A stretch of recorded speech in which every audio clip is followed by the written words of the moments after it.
Hey, everybody. Welcome to HR Summer School Field Trip Edition. So glad that you're here with us and looking forward to a fun conversation as always. I'm going to go ahead and bring up my co-host, George Rogers, everybody's favorite. I'm just here to enable George to be here, essentially. So welcome, George. Glad to have you, my friend. Stop it. It's good to be here, man. I'm excited about this. We've been talking about this for a while, and we're here. We're here, man, and I'm excited. Awesome. Well, for everybody out there, here's your peek behind the curtains for the day.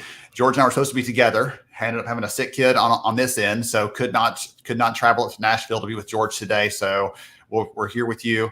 I'm there with him, I guess, in spirit for the day. But we're going to dive into some fun stuff, as always. For those of you that are new to summer school, I know I've heard from some people said, "What is this thing?" I hope you enjoy the conversations today. You'll hear from some amazing leaders and speakers and experts who have done HR, who have their hands in it, who are up to their neck in it, just like all of you. And they're going to share their lessons, their tips, their strategies for what's working, the things that they've learned from their experiences, as well as a little bit of banter from me and George, as always, in between those. So looking forward to this. I want to go ahead and share some quick announcements real quick. And then, George, while I'm doing that, I want you to prepare yourself because I'm going to ask you about your favorite field trip before we dive into some of the speakers. So really quickly, be running through that in your head. I'll give you guys some quick heads up on the announcements. So again, field trip edition. I love the school theme of summer school, and it's so much fun to bring together all the good stuff. So really quickly, number one, we give a bunch of stuff away. That's one of my favorite things to do here. And we've sent out a bunch of books and everything else from this summer. The other event this summer, we have some more things to send, as well as my new book. It's going to be coming out this fall. So I'll be telling you more about that later on if we get a moment, and going to do a poll or actually a competition contest where you're going to probably not even the right answer later this week to let some people pick out what cover they want for the book. Because I'm trying to figure it out and I can't pick the right one. I'm not a design person. So anyway, those books will be given out. We have 2.5 SHRM and HRCI credits pre-approved, got that all squared away. We'll be sending that information out after the event. And then if you want captions, you need captions, the platform you're using should have those built in. I know LinkedIn does. I cannot always remember if Facebook and YouTube do it live. Sometimes they do and sometimes they don't. So I know several of you are already out there. I've seen you hanging out on YouTube. Some of you are on Facebook. Some of you are on LinkedIn. So wherever you are, we're glad to have you. Go ahead, chime in, be part of the conversation, call out the things that are meaningful to you, the things that excite you, and we'll be giving away some prizes and things as we go through. One last thing before I bring it back and quiz George and grill him a little bit on his favorite field trip.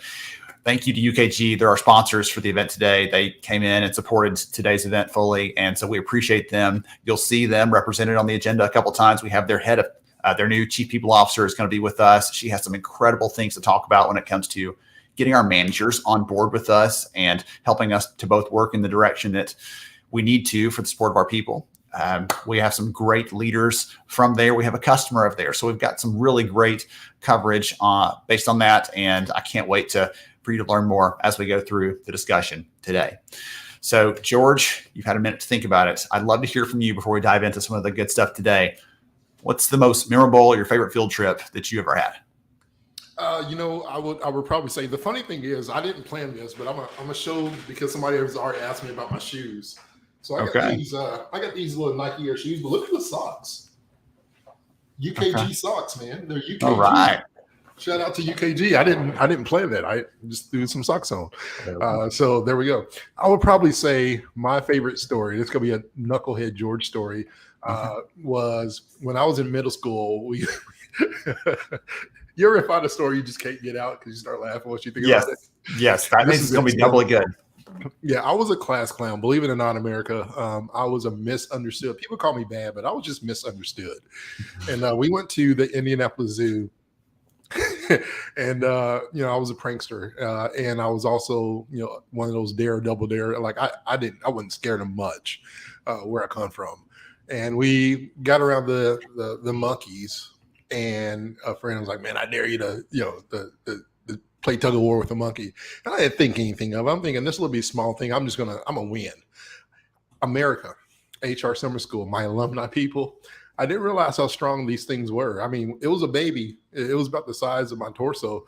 So I wasn't scared, but man, I put that stick in the fence and it yanked me so close. Bro, I thought that I was meeting Jesus that day. I really did. I did go to the bathroom real quickly. Everything was fine. We went on with the rest of our day, but man, I was scared. That was probably my favorite trip. Yeah. Not because of that, but because of the dolphin show they did. But that moment where I wrestled with the monkey, I realized my strength was not great. Was not enough. Was not enough to sustain you that day. I was 0-1 tug of war that day, buddy. Oh my goodness. Wow. That is wild. So what about you? What about you? I've thought about all these different things. It depends. If I said the one that's most memorable, like there's a 30-second moment when we went to the Space and Rocket Center here in Huntsville that I remember because we rode a ride that was terrifying. And I still to this day remember the exhilaration, the fear that came in that moment, and the bond that I formed with my co-pilot in this ride. I remember that very vividly, even though it was many, many years ago. But I've done all these incredible trips and everything else. And I was thinking also at the same time, some of my kids have not in the last 2 years, they've pulled back on a lot of field trips because of COVID, stuff like that. And so some of the places that they should have gone, they didn't get to go. And so anyway, I started getting nostalgic about all these things. Anyway, so I've seen some of you chat there in the comments about the places you've gone, the field trips and things. Have some fun with that. There's so much good stuff here, and that's one of the things we love about this. I know George and I talked about it recently when we were together about how we love learning more about all of you and who you are, what you're about, the things you care about. So speaking of things we care about, we all know that you love summer school. So we're going to dive into some great stuff today. We're going to hit right on time today, do our very best to do that. So our first conversation of the day is with Melissa DeVore. So she's actually the head of employee experience at Intuitive, a company based here in Huntsville, Alabama. So the fun part of field trips, the reason I call it that, is with the exception of one conversation here, every one of these discussions you're going to see today were recorded knee to knee with another HR leader. So I was sitting there alongside them. I got to see them in person. It was so great to get out and do a little bit of that traveling, a little bit of exploring. So I had some fun with that, and hopefully you'll appreciate that dynamic as well as we get into this, because you miss some things when you're just doing the Zoom thing and you see someone's face and you don't see some of their body language, and it's harder to go back and forth. So I hope you enjoy these conversations as we go through it. So we're going to hear from Melissa to start off today about the importance of employee experience, what that means for them. And Intuitive is this amazing company that has won like the best mid-sized company to work for in the US. They have won the local competition so many times that they were like, how can we, take a pause and not let them compete, because they're just that incredible. So you'll hear from Melissa what's going on there, what they're doing, how they create a great experience, and take some notes so you can come back and share some of your learnings as we come back together in just a bit. Here we go, George. Let's make it happen. So glad that you're here with us and looking forward to another awesome session here for summer school. So I'm actually here in Huntsville, Alabama, which is local for me, but not for most of you. I'm here with a good friend of mine, Melissa DeVore. I've known Melissa for 10 years. Over 10 years. I met you volunteering, I think, with the local HR chapter all those years ago, and have become friends. And I was thinking about the different people I wanted to hear from. And I thought that all of you needed to hear from this event.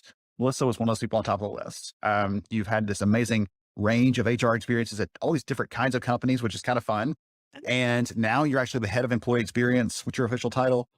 Senior Vice President of Employee Experience. Okay, perfect. And so that's not something that most of us have ever had a title in. And so I wanted to hear from Melissa about what that means, what that looks like inside the business, and some of those kind of things. So welcome. Glad to have you. Thank you, Ben. Just recently, I had one of those reminders on Facebook that popped up, and it was you and I in DC probably 8 years ago. Oh my goodness. That's a long time ago. Yeah. So one of the volunteer leader summit. Yeah. Okay. Mm-hmm. See, and we've both been in those circles, right? That's one of the things that is really fun for me is, I think I've told this before, but when I started out in HR, I was, and still am, pretty shy in person. Mm-hmm. And so the first time I ever went to an event here with the HR chapter, I was like, okay, I've got to get a job in HR. I just graduated my degree, and I went to this full day workshop, and I talked to one person all day. I was so terrified. I thought, this is not going to work. I'll never get a job. So I actually went and started volunteering with the chapter, reached out to someone and said, hey, can I help out? And that's how I started meeting people and getting connected, and eventually found a job. So that was. Can I tell you a funny story that's similar to that? So I had lived in New Mexico, and I was coming back home to Alabama, and I had been on the state council there. I'd been a chapter president and everything. And so when I came back here to the Huntsville area about a year after I'd been here, I was like, okay, I have to get engaged with the chapter. I've had my year break. Yeah. Well, I went to an all-day workshop, and at that workshop, I sat with Juanita Phillips, and we became friends at that time, and she immediately got me engaged. I got on the board. I mean, she just she heard what I had done before and just pulled me in. And we've been really good friends ever since. And she is the predecessor of my position here at Intuitive. Yes. So you never know when that connection is going to lead to something in the immediate future or very Yep. long term down the line. Exactly. That's incredible. That's so fun. Well, for people who don't know Intuitive, one of the things that the company is known for is being incredible. I have good friends that work here and they talk about how great it is, their families.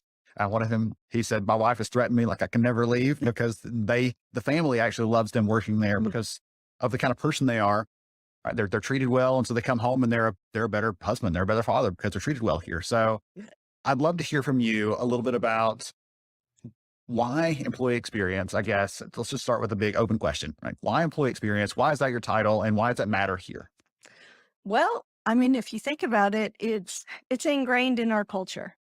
And that's how Intuitive feels about it. They feel like it is so important, the employee's experience from being a candidate all the way through their career at Intuitive is so important that should be an executive level position for someone to oversee that entire process. Now, you said they, but I want you to clarify. They believe this. Who is they? They is the leadership and the founders of our company at Intuitive. Okay. So not just like this isn't just an HR change where we're changing our job title or something else. Someone else said, no. Yeah, We have to have this discipline with the same discipline and focus, right, on our leadership team as anything else would have. exactly. Our president and our co-founders, they're the ones who actually created this position and felt it was that important. That's incredible. I love that. All right. So let's talk with that. Let's make it a little practical. Let's take it down a level from, okay, leadership says, let's do it. Melissa's here, right? Juanito's here before you. Yes. We have invested in that. Now, what does that actually look like? Let's start taking that down to the employee level and think about what kind of experience are you creating for them? Can you give us some examples of things? Yes. I like to say it's like a big puzzle. Okay. Okay. So you, as an organization, you have to figure out what is your culture. That's your basis. Yeah. It's like, what do you want your culture to look like? Then you have to get all the pieces together for that, which includes listening to your employees, knowing your employees, engagement, their connections within the company. Yes.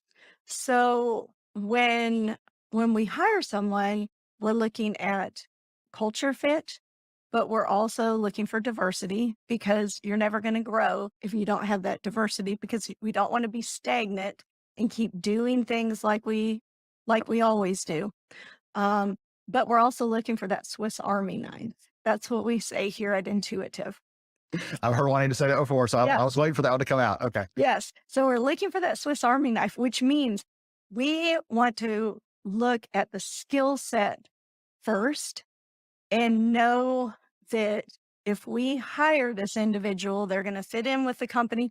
And if something happens, if they're on a contract, we can move them to another one, because we're not like, there are some government contractors who are what we would consider badge flippers. They win a contract, they take on the employees that were Yeah. there, they lose it, the employees get laid off. That is not the Intuitive culture. Our culture here is, if we hire you, we want to retain you. So that is where we are. So it starts there. And then we have entire programs that encompass engagement here. And it goes everywhere from communities of practice to lunch and learns to what we call Power Up, which is other soft skill training, Yes. to technical training. But on top of all of that, we have interest groups. We allow our employees a platform to get together and find each other based on their outside interests, so that they can connect and engage outside of the company. It's so fun for me to see this in practice because one of the key questions that determines if someone is engaged at work, and we know that's linked to retention and satisfaction and performance and all these other things. One of the key questions in there is, do you have a best friend at work?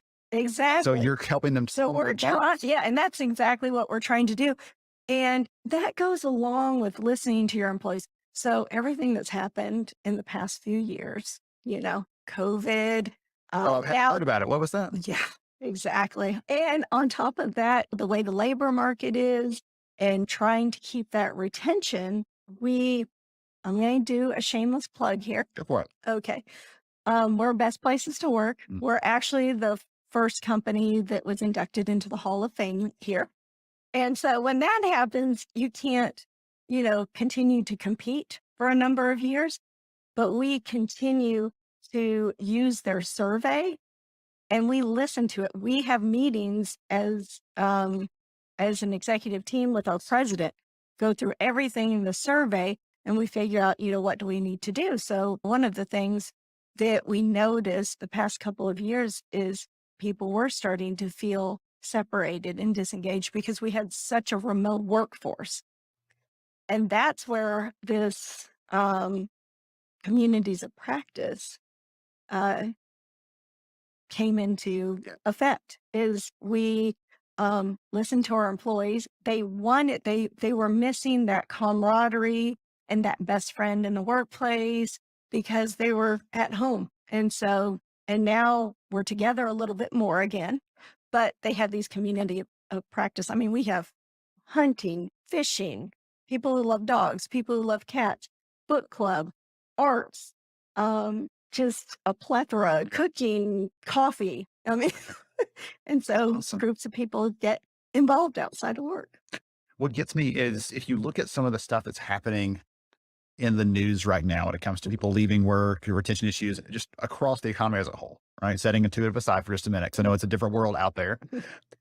One of the problems is people feel like, oh, well, I don't feel committed. I don't feel connected. Yes. And it's much easier for them to pull back and say, I'll be one of the quiet quitters or whatever you want to talk, like all that stuff in the headlines, where they don't feel like they are part of something bigger. Like they don't feel like the work they're doing matters, or they don't feel like anyone else cares if they're contributing beyond their manager, making sure they're checking some task off the box. list. Yes. And so I love this because it truly can be a place where people, we talk about belonging and things like that. Yes. Hey, guess what? If someone knows they're going to show up at work and people are going to be excited to see them there, and they know that, that's how you create that. That's how you created a culture of I belong, I fit, people care about me, right? I may be different, unique, and special, and yet I have things that overlap with someone else that we can share the common bond. I love that.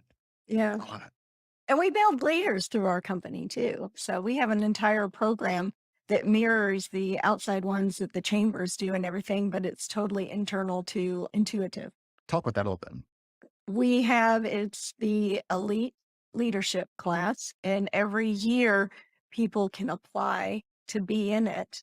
And it's a very anonymous application. I mean, the applications are made so that you don't know who the applicants are. We have a team that evaluates it.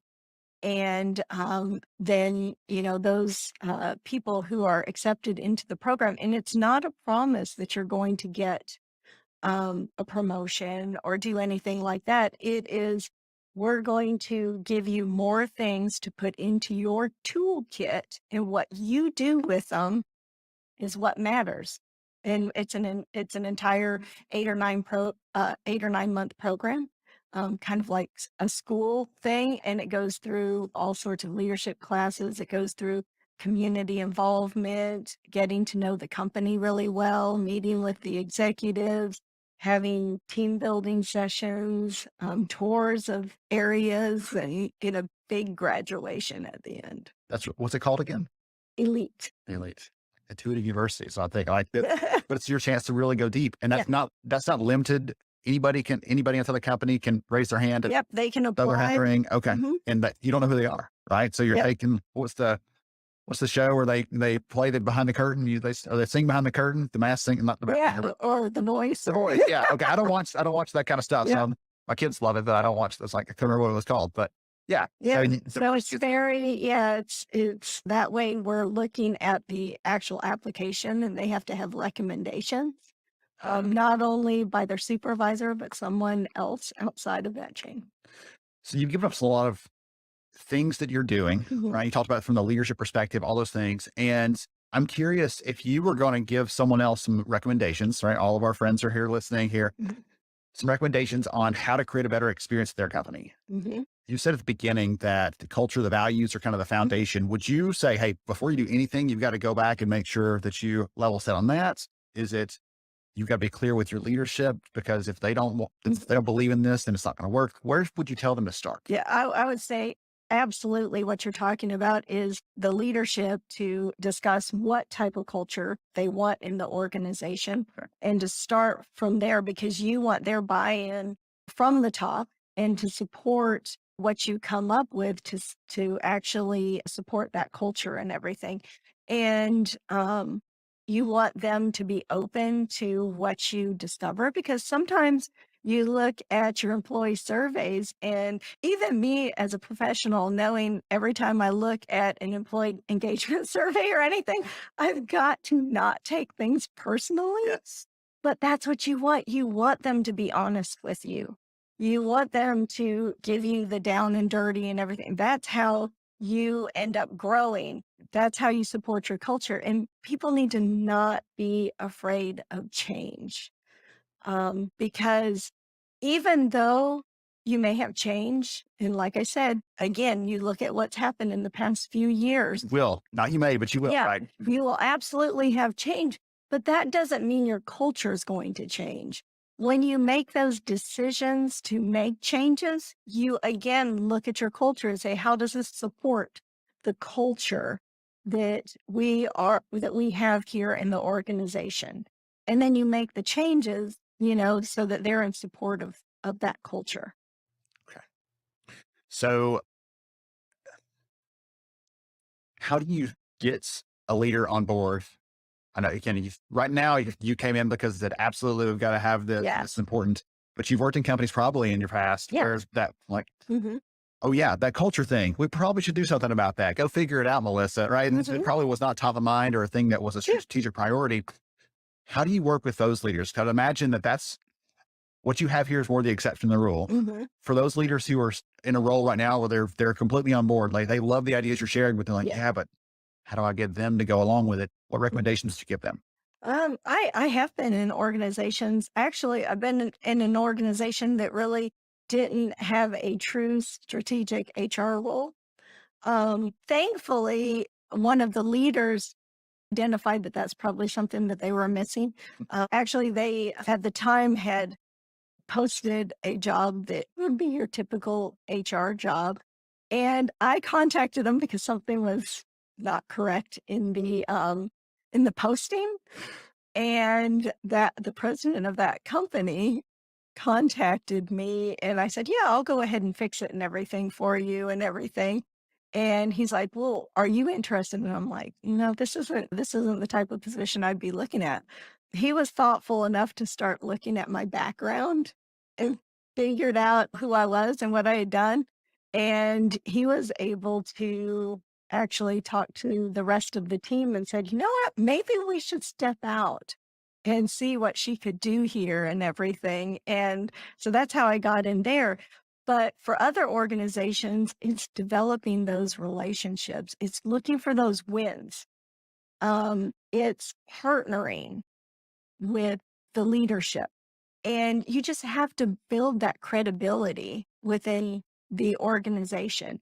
And sometimes it takes a while. Unfortunately, I think that there are so many opportunities out there, but unfortunately, people give up.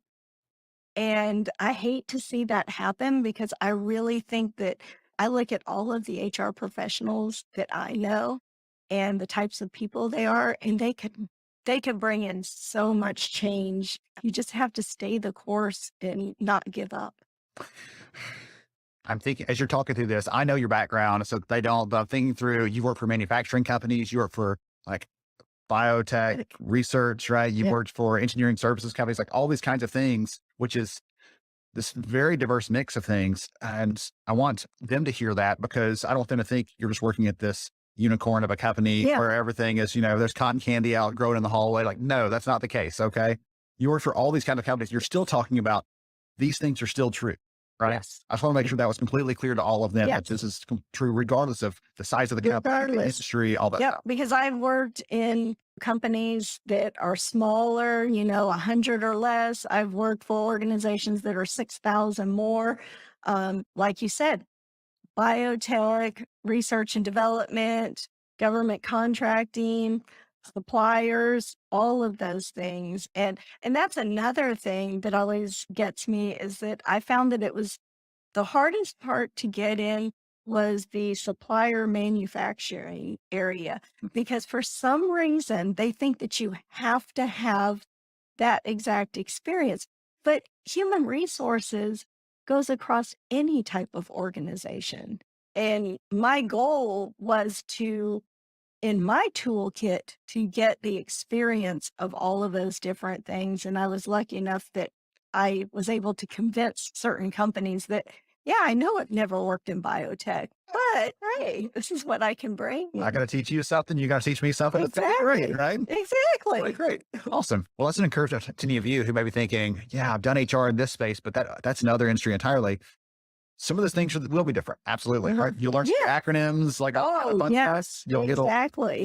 But at the same time, that gives you a chance to say, hey, this worked really well over there. Let's try it over here because no one else has ever tried that.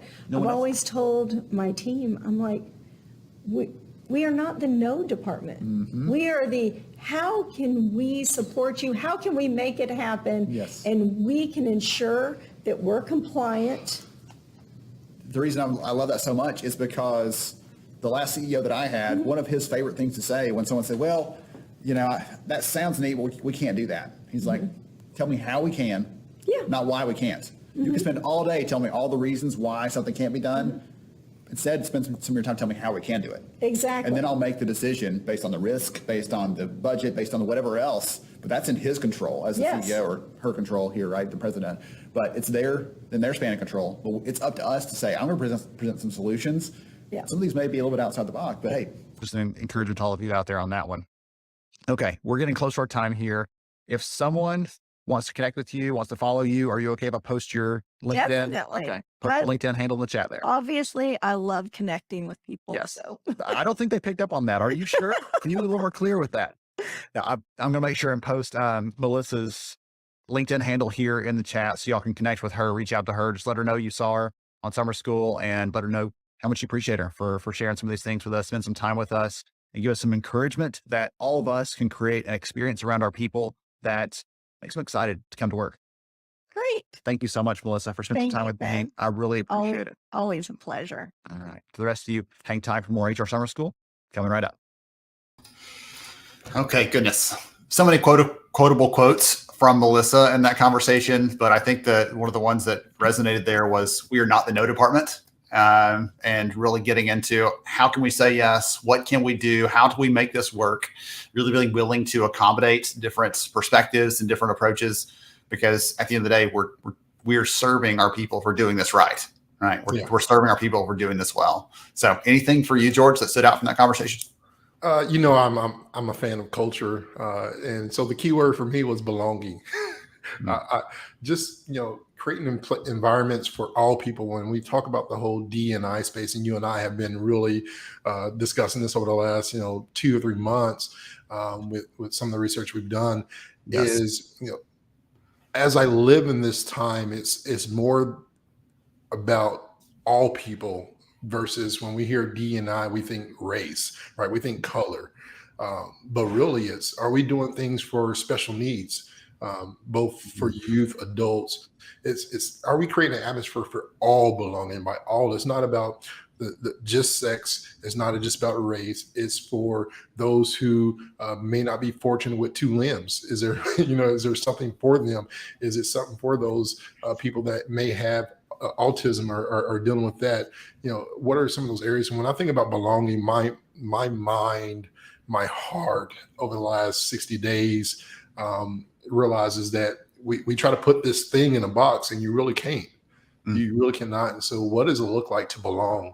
And so when discussing those things, it triggered emotion for that, because there's a lot of empathy and compassion that I've discovered, that not that I did not like people, but it's things that you sometimes don't think about when you're mentioning these topics. And so it's important, as organizations and being in the HR field, for those out there, that belonging looks like all. It's not about just sex or race. It could be special needs. It could be different scenarios. And so don't box it. Don't box. We need a shirt, George. Don't box it. Yeah, and then put all the things on the outside. So Yeah. take HR outside of the box. Take love outside. Get out of the box. I think that's a great recommendation, though. There were several people in the chat. I was following the conversation in the chat so closely. They're like, oh, yeah, I'm not sharing any comments. So apologies to everybody. I'll make sure I do that going forward. But I was following the conversation in the chat because some people said, hey, I've had experiences where I wasn't treated properly, or we can be very careful with this word about culture, because some people use that as a tool to beat people over the head and say, oh, sorry, you don't fit our culture, whatever that means. Yeah. It's a way to keep people out. And I want to be very careful that we use culture as a way to say, hey, we believe in people that work hard. We believe in people that want, that want to serve others. We believe in people that have a heart for this. That doesn't exclude people. That includes people that have those kinds of things. So anyway, there's just some really good stuff around that one. I like the box thing. That's a great perspective on that. Okay. All right, and you've already got some fans in the chat already. It looks like on the box at George. So well done. You've already got your saying for the day. You can take it easy. You can coast for the rest of the day, my friend. All right. So everybody out there, I know you enjoyed the conversation with Melissa. I saw her in the chat, so I know she's here and she was chiming in a little bit there. Next up, we're going to hear from Caitlin Mateer. So she's the head of recruiting over at Lever. Had a chance to meet Caitlin earlier this summer at an event I was at out in San Diego, and we spent some time chatting about how do you look at talent? What are the priorities right now? Because most of the companies I'm talking to, it's interesting, if you read the headlines, some companies are saying, well, we're not hiring right now, or we're laying people off. But others I've talked to are saying, we can't find people. I'd love for you to chime in the chat if you're one of those companies that says, I cannot find enough people. We're struggling to find the ones we're looking for, because I keep hearing that over and over at the same time. So she and I are going to talk about some of the recruiting challenges, how to look at people inside your business, not just outside, and some of those kinds of things. Really quick conversation with Caitlin, actually. I didn't realize how short it was, but we'll turn that one around and then we'll dive into some more stuff. Here we go. Welcome back to our summer school field trip edition session here. I'm so excited to be here with my good friends, new friends, Caitlin, that I just met today. I've been having so much fun meeting all these amazing people, as you've seen here on the event.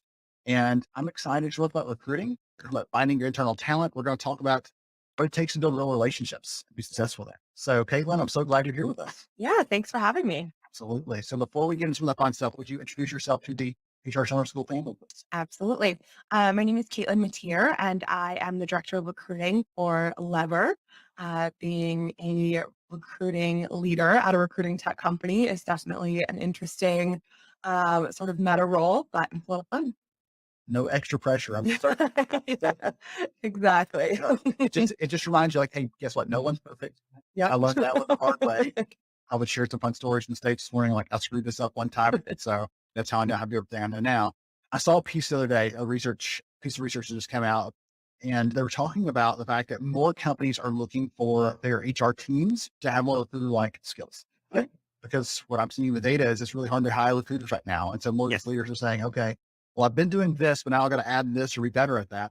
And so I wanted to cover a couple of those things I think are critical success. Yeah. Is that fair? Absolutely. Okay. So the first thing is relationships. I know it's a big priority for you, for the team at Lever. Relationship is where success is at, pretty much. I'd love to hear from you what you do to actually build relationships when it comes to hiring. Yeah, absolutely. So I think about relationships in a couple of different ways. I think the most sort of straightforward is the recruiter and the candidate relationship. It's one I think people most often think about. We've been doing a lot of talking at Lever about how important the hiring manager and candidate relationship really is. And so have been providing a lot of support and training for our hiring managers so that they can really start to build those relationships early. Ultimately, that relationship is going to matter much more long-term around the employee life cycle than the recruiter candidate relationship. And so the earlier we can have hiring managers having conversations about compensation, conversations about what the role is really going to look like, growth path, opportunity. It just really tees up a strong start to an employee manager relationship. And so that's definitely something I've been really focused on lately. I've never stopped to think about it that way, but this is if we are going to be friends at some point, we are, by the way. In case you're wondering, in case you're worried about it, this is going to happen. But if we're going to be friends, it's got to start somewhere. Yep. I've never stopped to think about that. That relationship with the hiring manager and the candidate is they're feeling out it's going to be a real relationship that I want to work. Exactly. When you think about, especially, in this world of turnover and retention, and these are things that really matter the most, I think it's pretty common knowledge that the manager relationship is the biggest driver to ensuring that you have people who stay. And so really sort of teeing the hiring manager up to be a strong manager from the beginning is, I think, really critical to the tenure. So do you have a way that you help? You said you mentioned, I guess you gave examples already, like, hey, you need to talk about this, this, and this, or they care about this. And if you don't mention it, it's going to look strange by omission, essentially. Yep. Okay. So we definitely tee up sort of all of the things and questions and sort of topics that hiring managers need to be able to cover. We've also, for a very long time, done an interview called the career trajectory interview. It's something that we do with all candidates at Lever. It's something that has long since lived with the recruiter. It's really a deep dive into the candidate's background, what their motivations are, what they're looking for. And we've recently made the decision to pull the hiring manager into that conversation. It gets really deep, it gets really personal, and we just really believe that if they're actually building that really strong connection with their future manager, it'll be easier to close them. It'll be easier to ensure that the candidate knows what they're signing up for, that they're really excited about the role, about the company, the team, all of the things that the manager is really integral in, and that recruiting should be sort of a support for communicating, but have a lot less sort of control over. I'm going to actually ask a question for all of you out there listening right now, because I think that was a great point. When you are working with your hiring managers and you're bringing them into these conversations, are you hearing from candidates that they want to hear about career opportunities? So they want to hear about growth and development and things like that. Because we're seeing in the data that that's a priority for candidates. If that is something that you're hearing when you're engaging, or your hiring manager say, hey, they're asking you about what's next, how do I answer that question? Like, are you hearing those things right now? So I'd love to hear from all of you in the chat, because I'm curious about that. I would imagine so. And if so, are you or your hiring managers equipped for that? By the way, I have a good friend who used to be a talent acquisition business partner for Takeda Pharmaceuticals North America, and she's now the head of DVI North America. She's an incredible woman, a great success story. But one of the things that she did is, back in 2020, when all the conversations about diversity, equity, inclusion, everything else started rising to the surface, people started asking. She started hearing, oh, this came from a conversation with a candidate. She's like, oh, that's interesting. The next day she heard, oh, this other candidate asked me this. Wait a minute, this is becoming a theme. And the third time it happened, she said, full stop. Nobody interviews anybody else until we decide what we're going to say about this. Yep. So she got them together. I'm using that same kind of like circle the wagons. Let's make sure we're clear on what the outcome should be. Yep. And, for different teams and for different managers, the responses can and probably should sound different. They really should be reflective of their leadership style, of, their team direction, of the role itself. And so trying to do as much coaching and development around how to talk about those things in a way that, might still sound appealing to the right candidate, blending transparency with, a little bit of the sales pitch. You want to, Language, yeah. I mean, if they care about it, Exactly. if you don't address it again, someone else Exactly. will bring that up in a conversation. And I've always said, you don't help cast a vision for what their future looks like. Yep. Like, they're not going to see it. They can't do it on their own. They need your help to do that. And again, we try our best. The hiring manager is the best person to do that, because they're the one who's going to guide them and work with them day to day. Yeah. And if they make promises and then the candidate comes to them 3 months later and they haven't delivered on that promise, that's a conversation that really is going to be best between those two individuals, rather than the candidate coming back to the recruiter and saying, hey, you told me this or that. And I just feel like the wool was pulled over my eyes, or, I was sold something that I couldn't get. The recruiter doesn't have a lot of agency to Oh, I'll fix it. Yeah, fix it. Or at that point, really, the only thing they can do is apologize.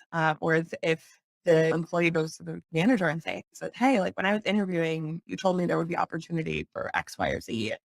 Sometimes things change, and that's an unfortunate truth. But sometimes maybe they just hadn't gotten around to it yet. They needed that push, and so like then they have that strong relationship. The employee feels comfortable bringing it up with the manager, and then it's probably fixable in some ways. Okay.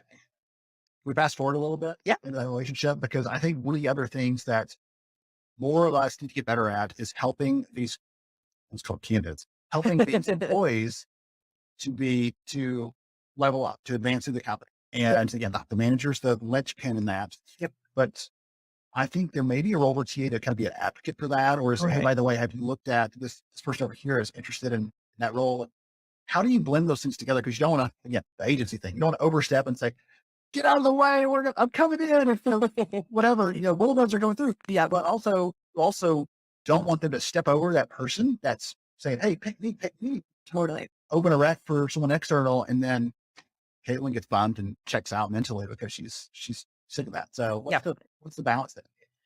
Yeah, so we have some goals, company-wide goals around internal mobility and internal hiring at Lever. We try to fill 25% of all of our roles internally. I think that really helps us both, meet our hiring goals. Like we hire much more quickly internally, and we have sort of a known quantity, a known entity hiring someone internally. Yes. So there's a lot of benefit on that side. One of the ways that we sort of make sure that we're not overlooking people or stepping over people is it's part of our intake.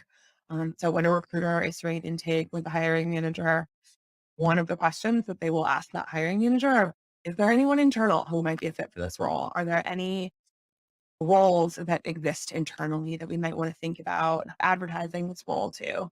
We're still fairly small, and so it's, I think, pretty easy at this point. But as you grow, it definitely can be a little bit more challenging. But there are more layers to it. Yeah. But I also think people will hear that and think, okay, well, we've got to have 1,000 people before I can start picking oh yeah, who they are. And no, you no, know, we have 220 employees today, and I think last year I hired 35% of our employees internally. Of course, it opens backfill. It's not like we're not creating people. Yes. But a lot of times what will happen is it'll create a backfill that can then again be filled internally. And so you're actually seeing by one role being open, you're seeing maybe 3 people move into new roles and get re-energized. And you're also showing their teammates what is possible. And I think there's just a lot of good that comes from allowing employees to try new things or to, advance in their career. And it's not always necessarily like, oh, I'm, this role and now I'm a senior at this role. Sometimes it's moving teams, moving departments, trying something sort of adjacent to what they've been doing. And find that it works really, really well.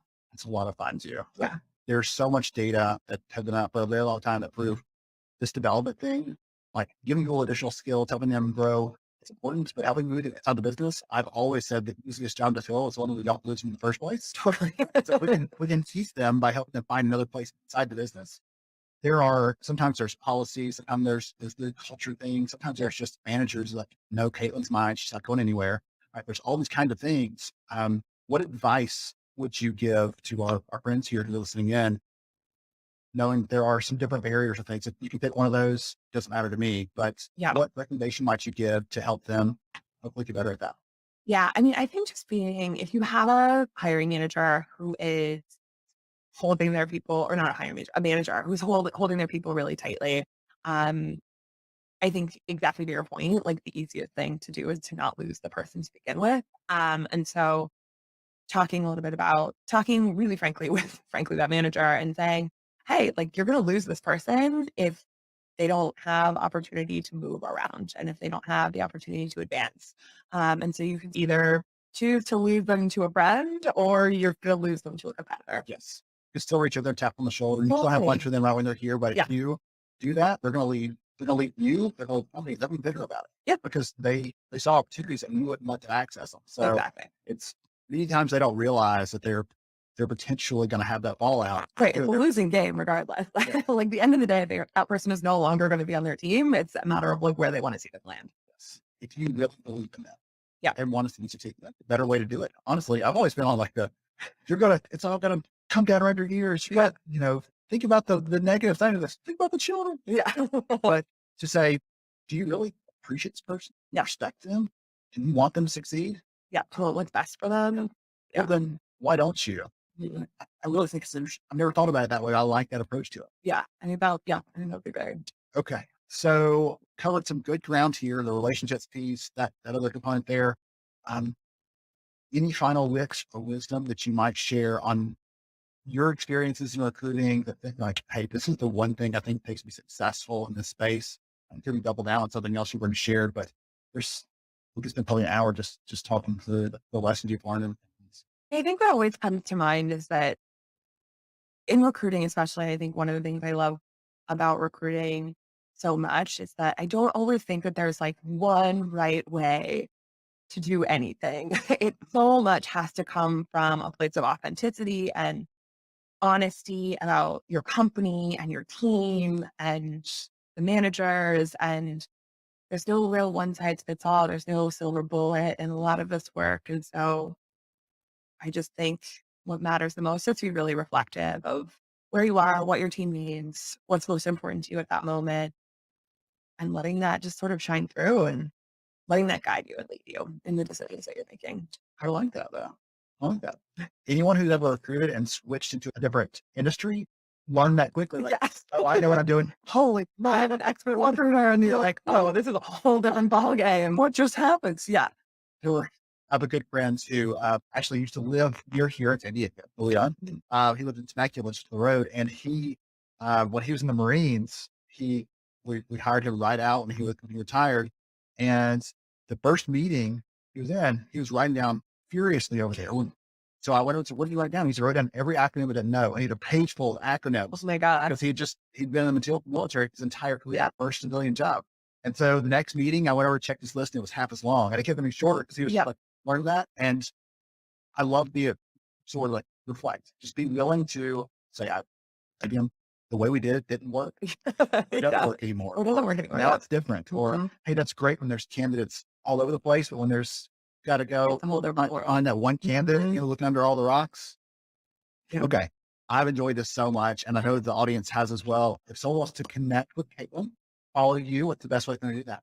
LinkedIn it's really the best way to find me. It's just Caitlin Tier.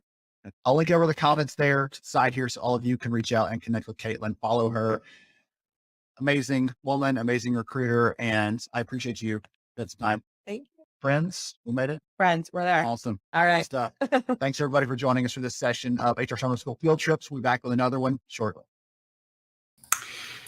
Okay. Excellent. Wonderful. Such a great conversation there about the importance of looking at the people who are inside the business. They've already made a commitment to us once. We've made a commitment to them to bring them on. Can we make another commitment to them about other opportunity, or at least open the chance for them to raise their hand and say, yeah, I'd be interested in learning more about those things. So I love the discussion, some great ideas and sharing there about how to do that, how to manage those expectations, how to make sure that hiring managers are on board with those things, all kinds of good stuff. George, any thoughts there on that conversation about this? I know you actually had a session during summer school a couple months ago where you dove into some of these kind of things with Jess or other speakers. So anything there you want to chime in on? Well, the first thing that I think it was you that actually sent it out there as well, is they tried. I like the internal hiring. I think that was the first thing that stuck with me. 25%, is that right? That they like to hire at least 25%. That's their target. Yes. And to promote, that is incredible. So I really love that portion of it, because I think that has everything to do with what we just talked about in our first session. And that's culture. When you have a good culture, people want to, be at your place, and they feel connected and they feel like they belong. They're more likely to stay. And so being able to promote within and building that creates that growth. you don't have an issue with hiring when you have that retention internally that's healthy, because people want to stay. And I know Mr. Data over there, you probably got some data numbers on just that same thing, because it's some stuff that you're working on even recently. Mhm. So when people belong, they stay, and then when you put a plan in front of them, it makes it even better. Yes, absolutely. I love calling it. I need to write about this at some point because I keep saying it, but I've never written it down. But I call it the compound interest of a great employee, right? If I hire you, George, and you come on and you're doing great work, right, and I then treat you really well, I get not just the benefit of George doing well today, but over time, you're going to perform better. You're going to stick around longer than someone who's just phoning it in. You're going to be much more engaged, and the company gets a lot of benefit from that. That person gets a lot of benefit from that too, though, knowing the company is invested in their future success, knowing that their manager is going to bat for them and they respect them and they've got their back. Like all those kind of things fit together. It's not like you can have one, but not all the others. So that stool is going to tip over. You've got to have several of these things in place together. But the benefit of that when it happens is incredible. And I've seen some people already calling this out in the comments. So it's excellent. an investment. Yeah, absolutely. It's an investment. I think a lot of times we look at recruiting, marketing, all these things as an expense, but it's really an investment because there's an ROI on it. It may not always be monetary, but your greatest ROI for anything in life is attention. If you get somebody's attention, you're going to gain their trust. And if you gain their trust, they're going to bring, the money's going to come with that and it's going to flow from that. But you're going to get the momentum of that person being all in, that's going to support you through thick and thin. Yeah. We don't commit to things we don't trust. Right. Ooh, so look at me. Hey, I'm channel manager George over here. How about that? Ooh, that was good. That was the first thing I thought of. Okay, excellent. All right. So everybody out there, we're going to jump right into our next conversation. So I saw a comment a few minutes ago, I think from Chris Triplett. I think I got your name right there about, this is some good stuff. But what if we make a commitment to someone and then we have a reorg? What if we do something that changes the business? There's a transformation or something that's outside of our control as HR leaders. And then we've got to try to make things right for people.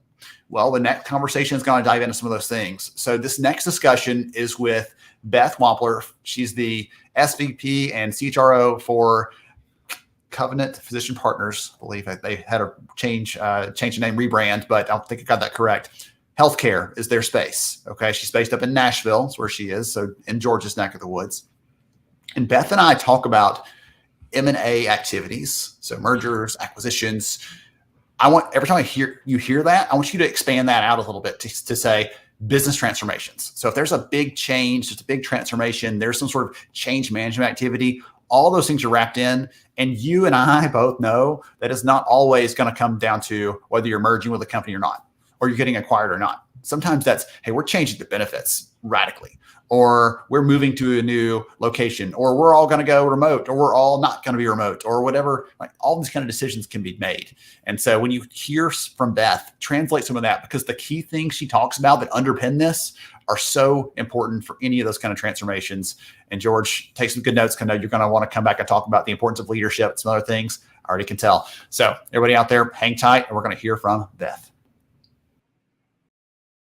So glad you're here with us and looking forward to an awesome session here at HR Summer School Field Trip Edition. And so, as you know, I've been having these conversations with leaders around the nation, traveling around, visiting people, getting a chance to see like real office spaces again and stuff. So this has been so much fun for me. But more importantly, it's been fun because I get a chance to really hear from some leaders, some experts, some people that are just doing this day to day, like all of you, to give you some encouragement, to give you some ideas and all that good stuff. So I'm here today with Beth. We're going to dive into M&A activities and how the HR work fits in and around that. So if any of you have been through those things, this will be some good primers, refreshers, things like that. If you have not yet, hey, no one's who's to say that you won't ever experience that. So we'll give you some good ideas that go along with all that. So Beth, so glad you're here with me. Thank you. I guess so. I'm glad I'm here with you. How about that? 'Cause this is your office. Thank you for letting me visit. No problem. Absolutely. So before we get into some of the fun stuff, would you tell the audience a little more about who you are and what you do? Sure. So I'm Beth Wampler. I head up the HR department here at a healthcare company in Nashville. Been in the healthcare space for a little over 20 years. Most of that has been companies that have done M&A. So some startup, just growth companies. On a personal level, Mhm. I am the wife of a pastor. I have 3 children. One, my youngest, I just dropped off at college this weekend. Okay.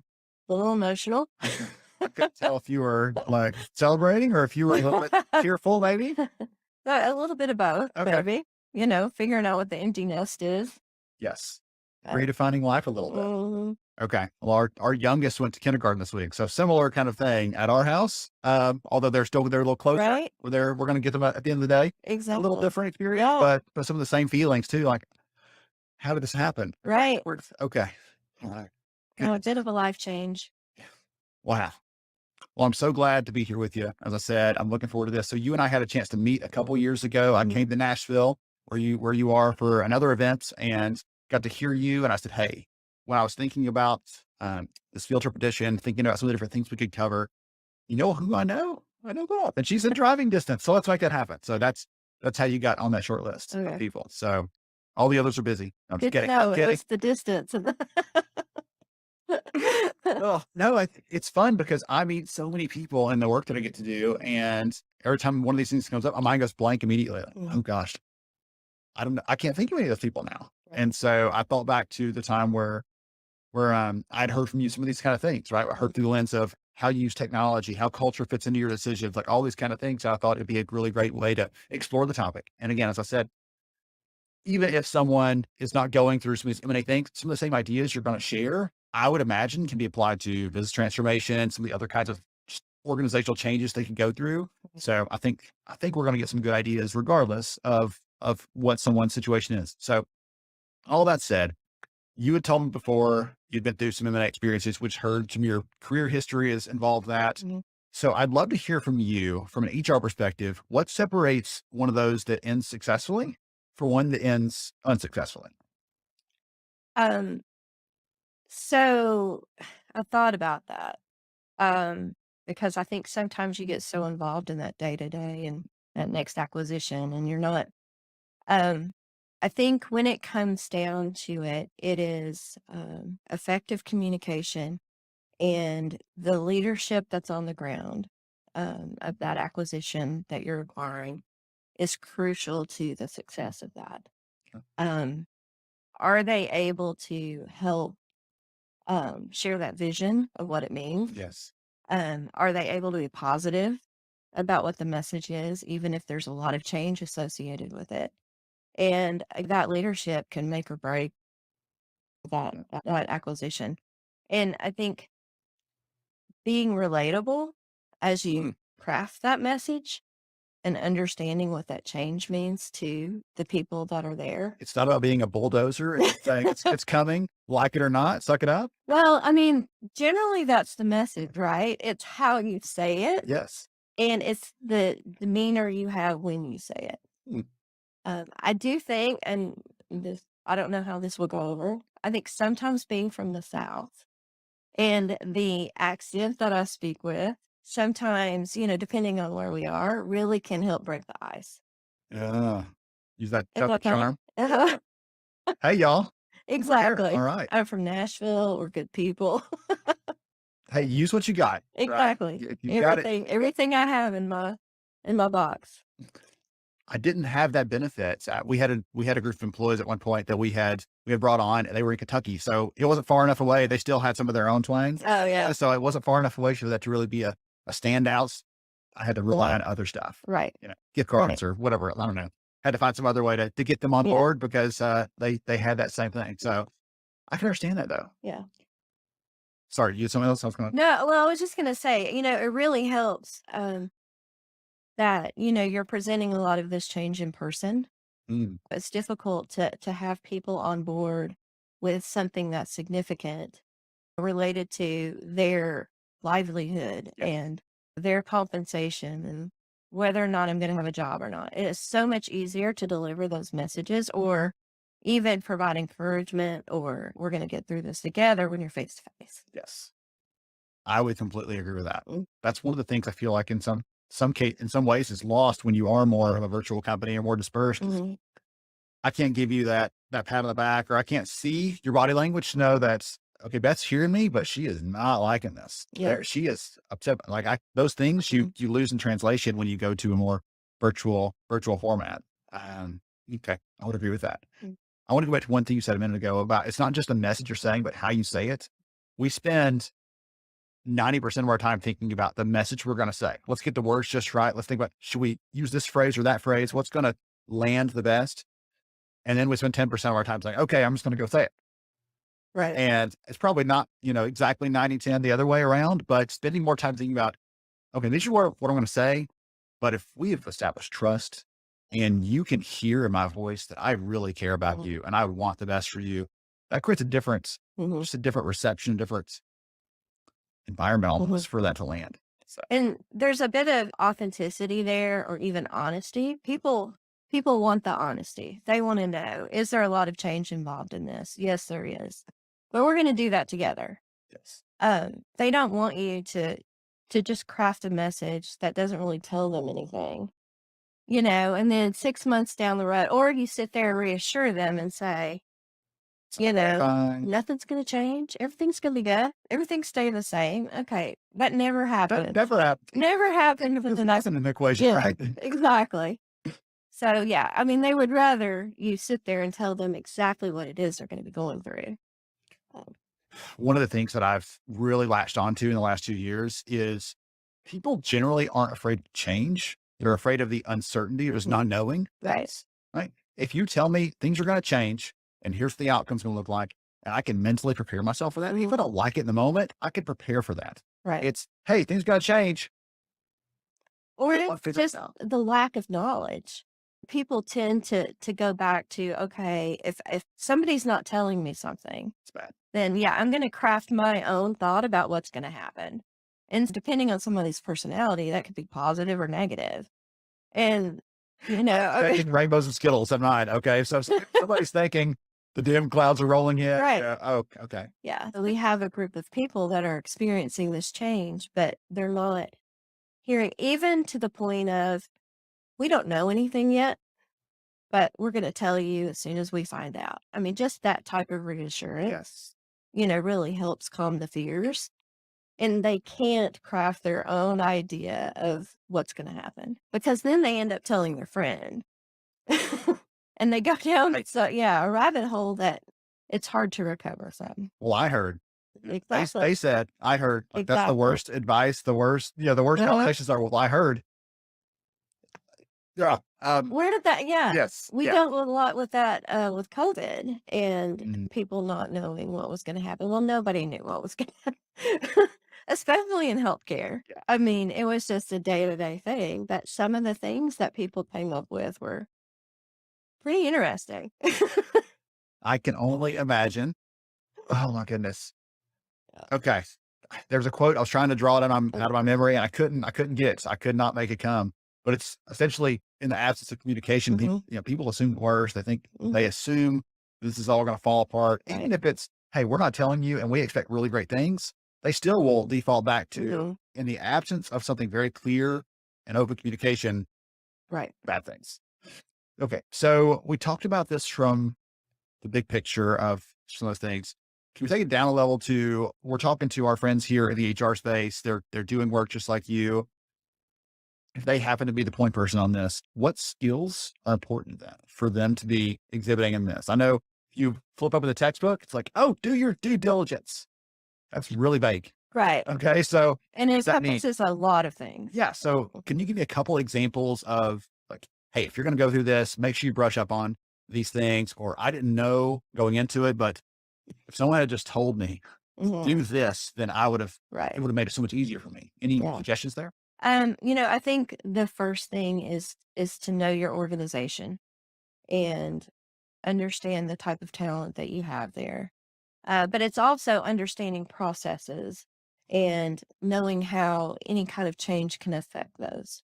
When you're talking about skills, I don't know if asking questions is a skill, That's but it's incredible. probably the most valuable thing that you can do going through due diligence. What kind of questions do you ask? You're going to get a ton of information anytime you're going through any kind of organized M&A event. And you're going through and pulling down all of this information. So I'm looking at benefit plans. I'm looking at, handbook. I'm looking at, the best thing that we have found is that if I can get on the phone or on a call with the manager or the person in charge and just start asking questions, you get so much more information than just looking at a document and trying to make assumptions.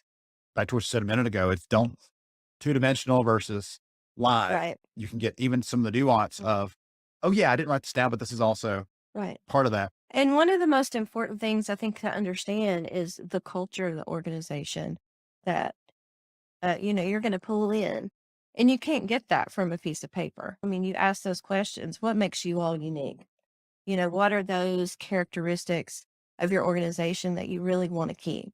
How can I fold that into the culture that we have? Because I think each location we say healthcare is local. And it's local because of that physician. Patients are coming to see that physician. They're not coming in to see Covenant. They may not even know Covenant exists. What is it about that physician or that local site that makes it popular and brings people in? And so those are the things that you want to keep in place. And they have to change benefits. And it's important. I mean, you've got to know what those differences are because it affects the people. Yes. I think the biggest thing is you've got to start asking those questions. The culture piece is so hard because, as you said, it's not like you can, and even sometimes people have difficulty expressing that or saying, hey, what kind of things, when you asked that question a minute ago, like what things are great about your culture you want to keep? I don't know. I'm not sure how to answer that about, some of the companies I've worked for, I'm not sure how to answer that. So I would give that encouragement to all of you listening in.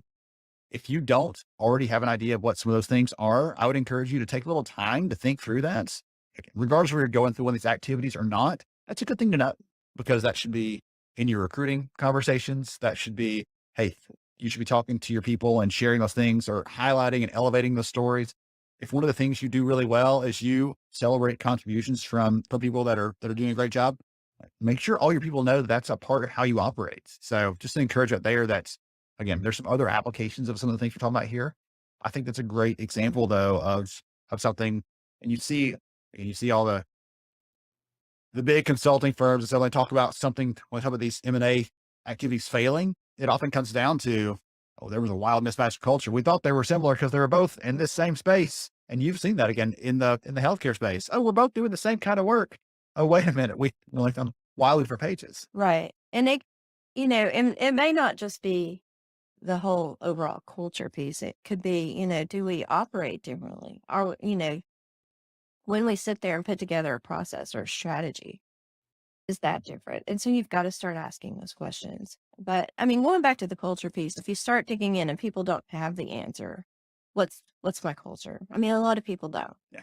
Unless you're an HR person and you're trying to craft one. Yes. You ask, and it's funny because if you look at our worksheet when we do have those conversations, it's, do you have a Christmas party?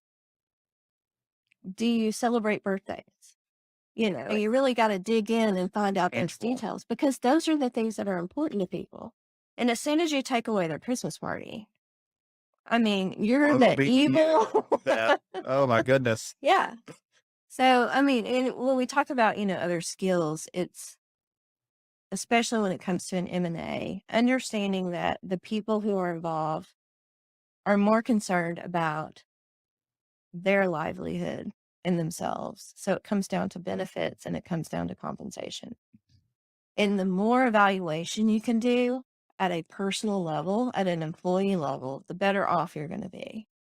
So when you stand in front of those people and you're having to craft this message of what this change means to them, you can honestly say, we're going to be changing your benefit plan, but I can tell you overall, you're going to be in exactly parity there. Yeah.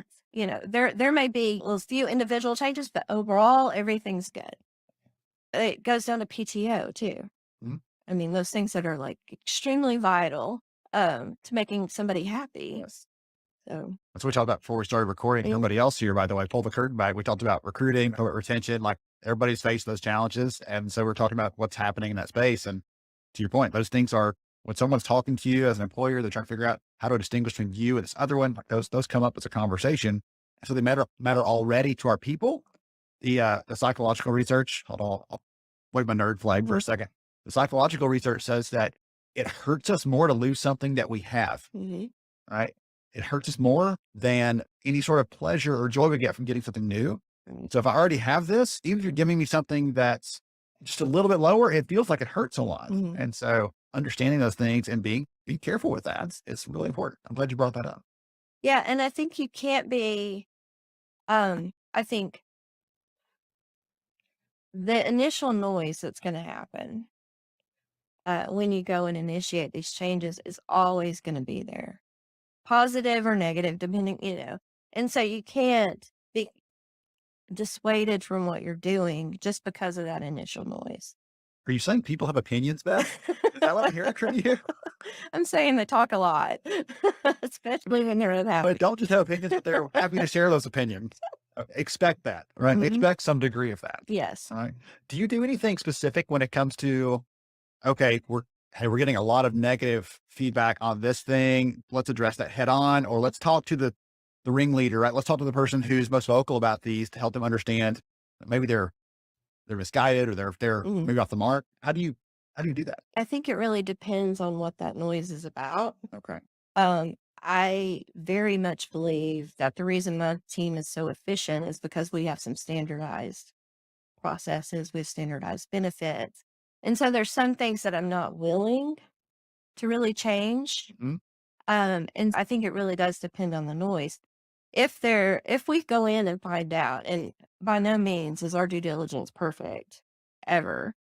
If we go in and find out something's not working, then we try to come up with a solution to fix it. It's one thing if it's one person who's upset. It's a whole other thing if you've got a whole unit of people. Yes. And so I think you have to evaluate that too. Okay. That's a great distinction there. By the way, I'm going to take a detour for just 1 second for all of you listening in. She mentioned her team. And one of the props here on the desk is this incredible torch. And it's sitting here when I came in. I said, okay, what in the world is this? So would you explain this really quickly? I just thought it was fun. And I think everybody else would get a kick out of it too. Yeah. One thing is when I'm, like really in a lot of thought, this is a good, it's always good to have this. Better than a fidget spinner. Yeah. So one of the challenges, the CEO that we have at Covenant right now came in about a year and a half ago. Okay. And so one of the things that he challenged me to do is to figure out what is special about my team? What is our vision? What kind of nickname can we give ourselves that really show what it is we do for the company? And so I am an alumni of the great University of Tennessee. Go Vols. There you go. And we have a torchbearer. Okay. And I've always loved the concept of the torchbearer. It's someone that kind of shines light in the darkness. It's someone who I think gives knowledge and illuminates things. And so as we were kind of working through our team, we're thinking, okay, we carry the torch of culture throughout the organization. So we shine the light on what that means. But then we are also those people who lead out in kind of illuminating, maybe these are the issues that our people may be facing. How do we come up with a solution for that? So that's where it comes from. That's where it came from. Awesome. And so someone gets this award. So yeah, we have a quarterly, the team votes, and they pick someone in the team who has exhibited something extraordinary that quarter, or somebody that they've really relied on that quarter. And so we have the torchbearer of the month. That's incredible. Or the quarter. Of the That's quarter. what it is. Yeah. And so they get, we have a recognition program. So they get a certain number of points. And then they also get to pick the HR activity for the quarter. Oh, that is really neat. Mhm. Well, thanks for that. Thanks for Yeah. that a little bit, because I thought that was fun. And again, I know everybody out there that's listening to this, if you have a team that you work on or that you report, right? If you're not a department of one, it's harder to do that, right? Mhm. You still have torchbearer, but the celebrations are a little bit more one-sided. For those of you that are on a team, though, or you're running a team, that kind of thing is a great example of helping people to understand what our bigger picture and purpose is, everything else. And that's the last question I sort of want to ask you, was around this purpose piece that we have and understanding how we align with the business. You said new CEO came in, right? And a big part of your success doesn't depend on you just covering your eyes and walking down this way, but I'm Right. saying, hey, how do we link arms together? How do we make sure that the things that we're doing as a team, this torch we're bearing is the right torch and pick up the wrong one? Like, how do we make sure we're on the right path? Right. So I'd love to hear from you. How do you make sure that you are aligned with the rest of the leaders outside of HR so that the work you're doing fits into the things that the business is trying to do? And so I think you have to have, a real knowledge of the business. Again, going back to asking questions and making sure you understand the focus that each leader has. We have a good organization here where we have a team that meets on a monthly basis where we talk about the goals and what initiatives are we doing to help meet the goals. So that's kind of a foundational piece that I don't have to put in place myself. But you definitely have to know where the company's going. You need to figure out the competencies that your people have to see if they can meet or go to where we're trying to go as an organization. So do I have to develop those? Do we need to bring in some new people? Do we need to? So it's just that constant focus on the talent that we have and can we meet those goals? And then you go back to, does my team have the processes in place to be able to do what's needed? If we're going to go and add another 300 people and we're going to do that within the next 90 days. You're making me Yeah. sweat over here. I mean, are we set up to be able to achieve that and do it successfully without a lot of that dissonance sometimes that you get? That's incredible. So really, I'm hearing you right. A big part is the alignment of what your people can do, right? Their abilities, the structure around them, the processes that in some part are up to you to help make sure that these are in place, right? As the leader of the team, do we know where the company's going so we can fit into that and align? Okay. I like that. I like it.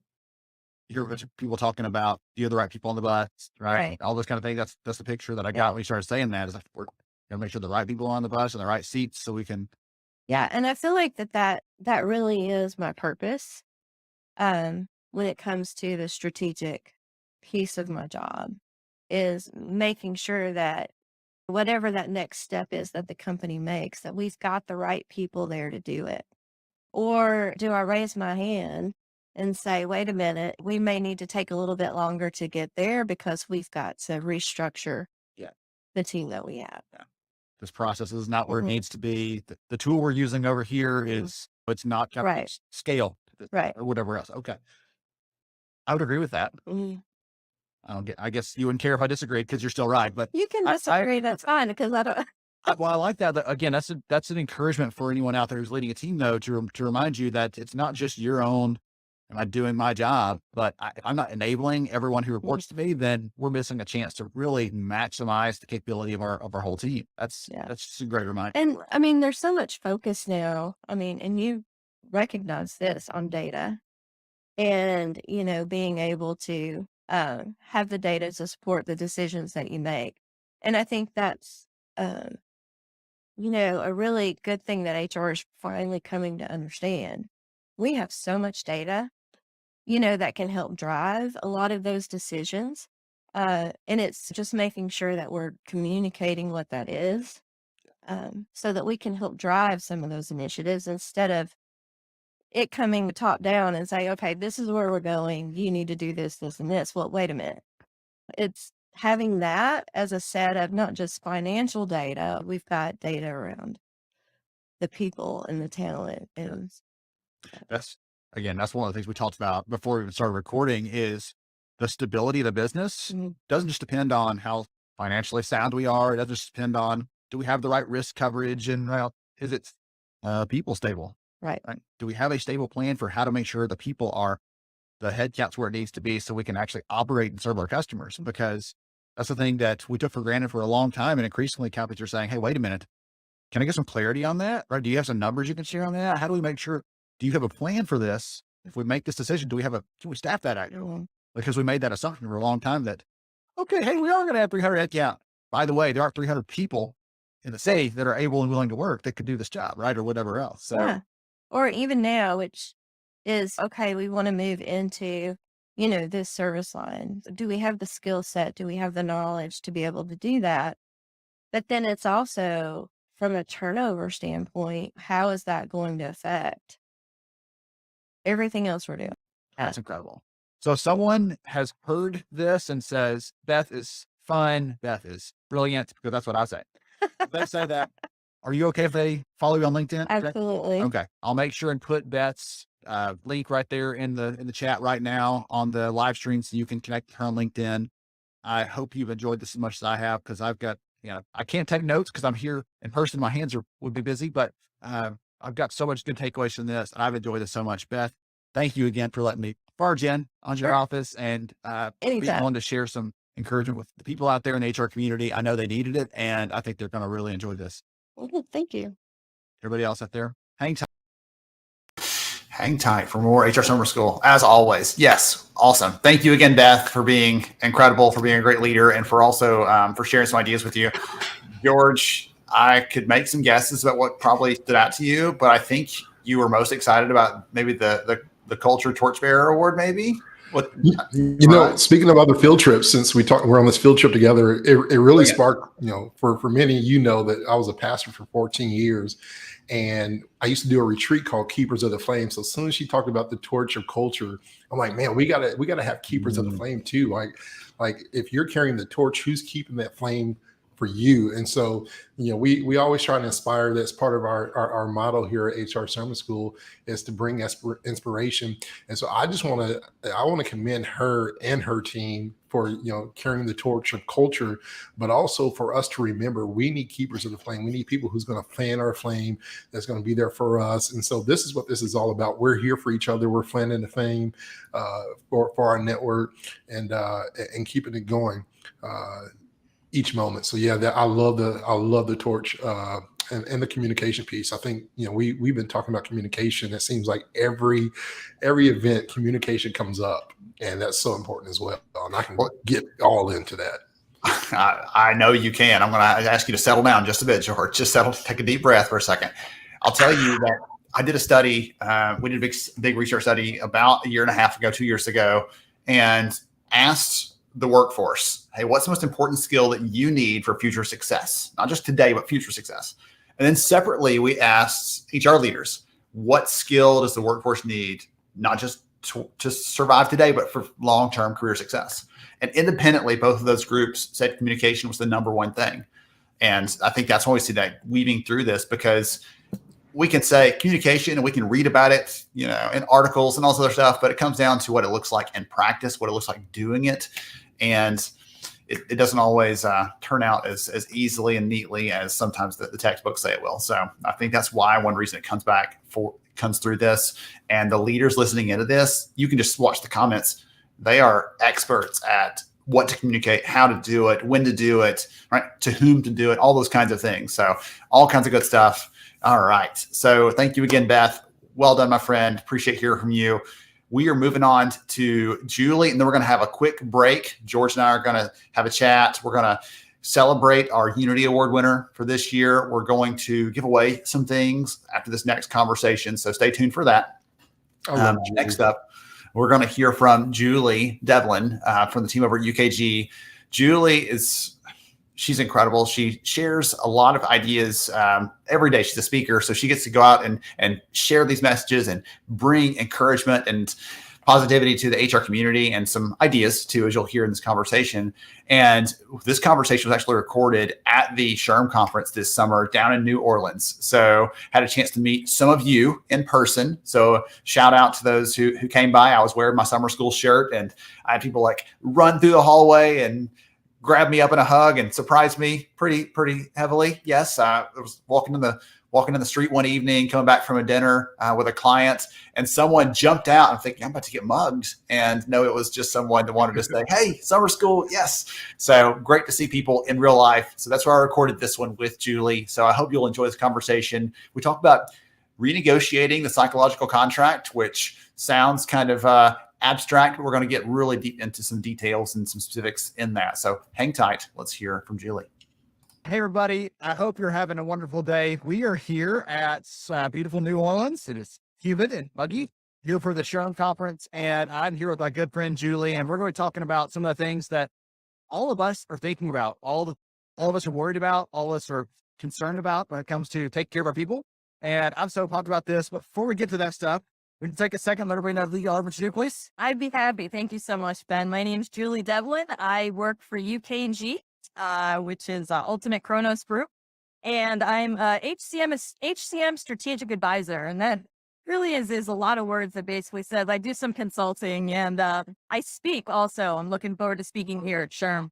That's it. You've got a couple of sessions lined up, right? Yeah, a few sessions. I'm really looking forward. I really love talking to HR audiences and just getting a lay of the land as to what they're thinking, what they're feeling, what's the conversation. It's just I consider myself then a proud HR nerd. So yeah.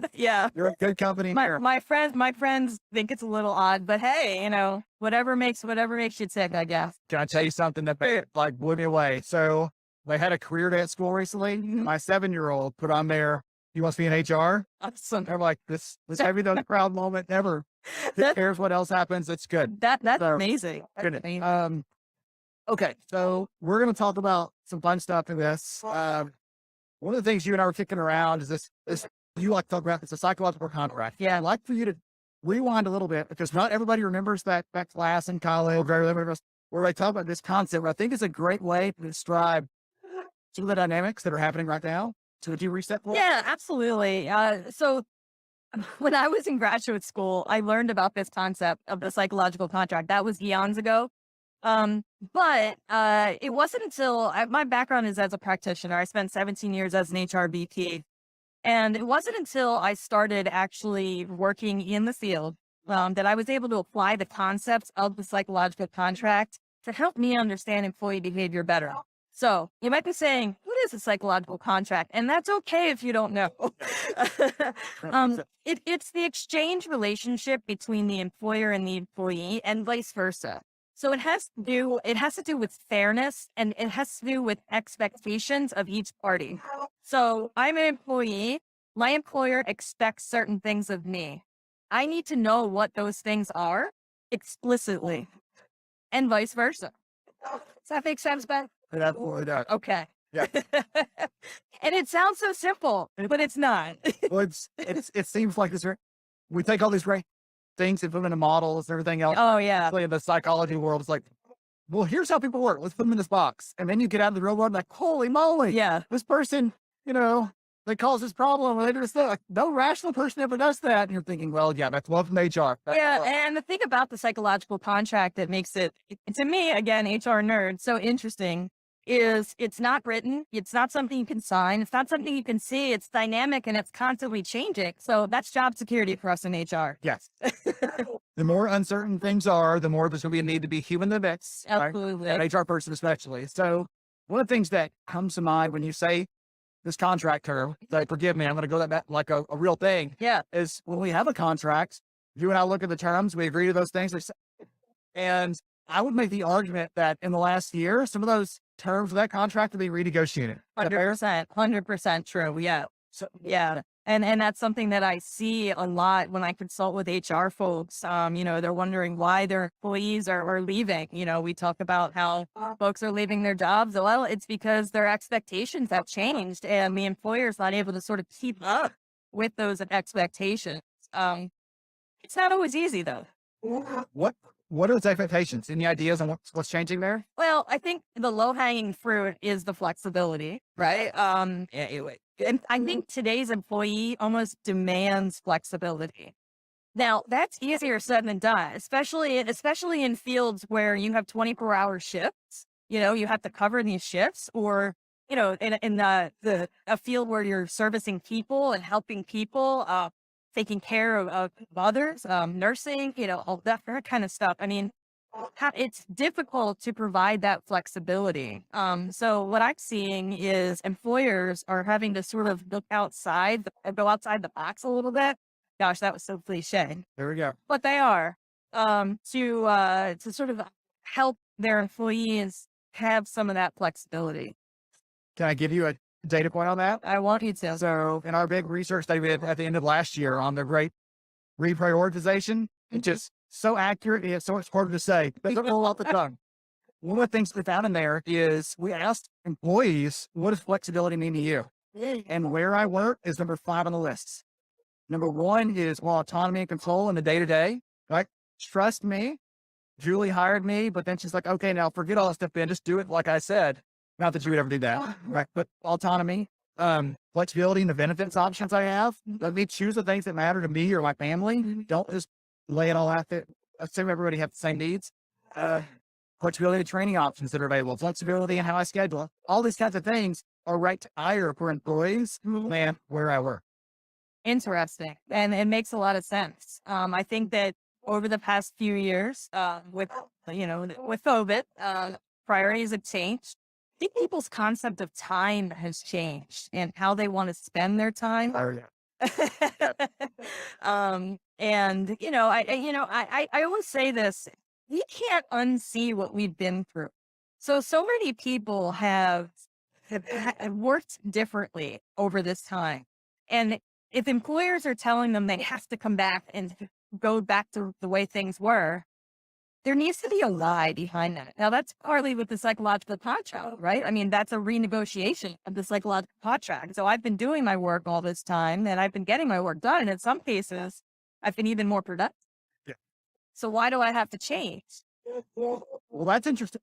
So let me rewind it. Yeah. Because I said, it feels like that contract has been renegotiated. Maybe it was renegotiated 2 years ago and no one talked about it. 100%. And now we're like, wait a minute, we want to change it back. Like, no, wait a minute. Those times are awful. Why would I agree to that? We did talk about it because work changed overnight. The future of work, right? I mean, we snapped our fingers and we were all remote. Now, obviously, I know that not everyone was remote, and there are, I always say, Ben, we've all been in the same boat, but not all of us have been in the same kind of boat. Some of us have been on a yacht during this time. Some of us have been on a speedboat. Some people are in the water without a life vest and a dinghy, right? Yes. So, I think that these are things that we have to think about. And when we talk about work, looking at it from a human level, right? People perspective, it's really important to keep up with these expectations. So I talked to someone recently where we talked about change being human-centered, people-centered. And one of the things we talked about earlier was flexibility as an example of that. And the challenge that I have for that, I want to ask you to solve this problem for everybody out there. Okay, so get ready to take some notes, everybody. Just got to lay it out for you. But you can't talk to a leader out there that will say, we believe in flexibility, we believe in transparency, we believe in all these things. We believe in diversity, not any of these things. But when it comes down to it, that person is not making it work. It's the person who is that direct leader, that direct manager who has actually, what do they say? What do they say I have to do now? So they have to be the one to make work-life balance actually work for their teams. And I'd love for you to give some encouragement or any insight you might have on how do we make sure managers are all on the same page, or how do we make sure that when we're sharing something here, that we get that practical level of how it works? Because yeah, I think managers are truly the key to a positive employee experience. And, no one's ever left a job because they've had a great manager, right? They might have left having a great manager, but not because their manager was great. So we need to remember that the managers are the folks that people are coming in contact with every day. They're the ones that are, in many cases, taking those messages from the top and relaying those messages. So gosh, it sounds, again, so cliche, but when it comes to communication, we have to make sure that we're being transparent. And, managers have to ask questions of leadership if they're not sure, in order to make sure that the message is sent to their employees. Also, making sure that we're using several forms of communication when we do have important messages to get out. I think that oftentimes we think that sending an email is going to do it. check. Audiences I speak in front of, how many of your employees check their email? And I get a lot of laughs. Yeah. Get a lot of laughs. But, we need to know, we need to look at our workforce and have managers look at their people and say, my people prefer to get messages this way. Or maybe I have some people that prefer it this way. Some people prefer it another way. Maybe you send it both ways, right? Nobody ever got mad if their employer over communicated an important message. Yeah. At least in my Very rare. yeah. Right. The other thing to talk about, I think oftentimes employers have an easy way to get messages out to employees, but can employees get messages back to the employer, especially in times of disruption? So what I would encourage folks to do, think about how it was handled when work changed overnight. How was that handled? Where were the communication breakdowns?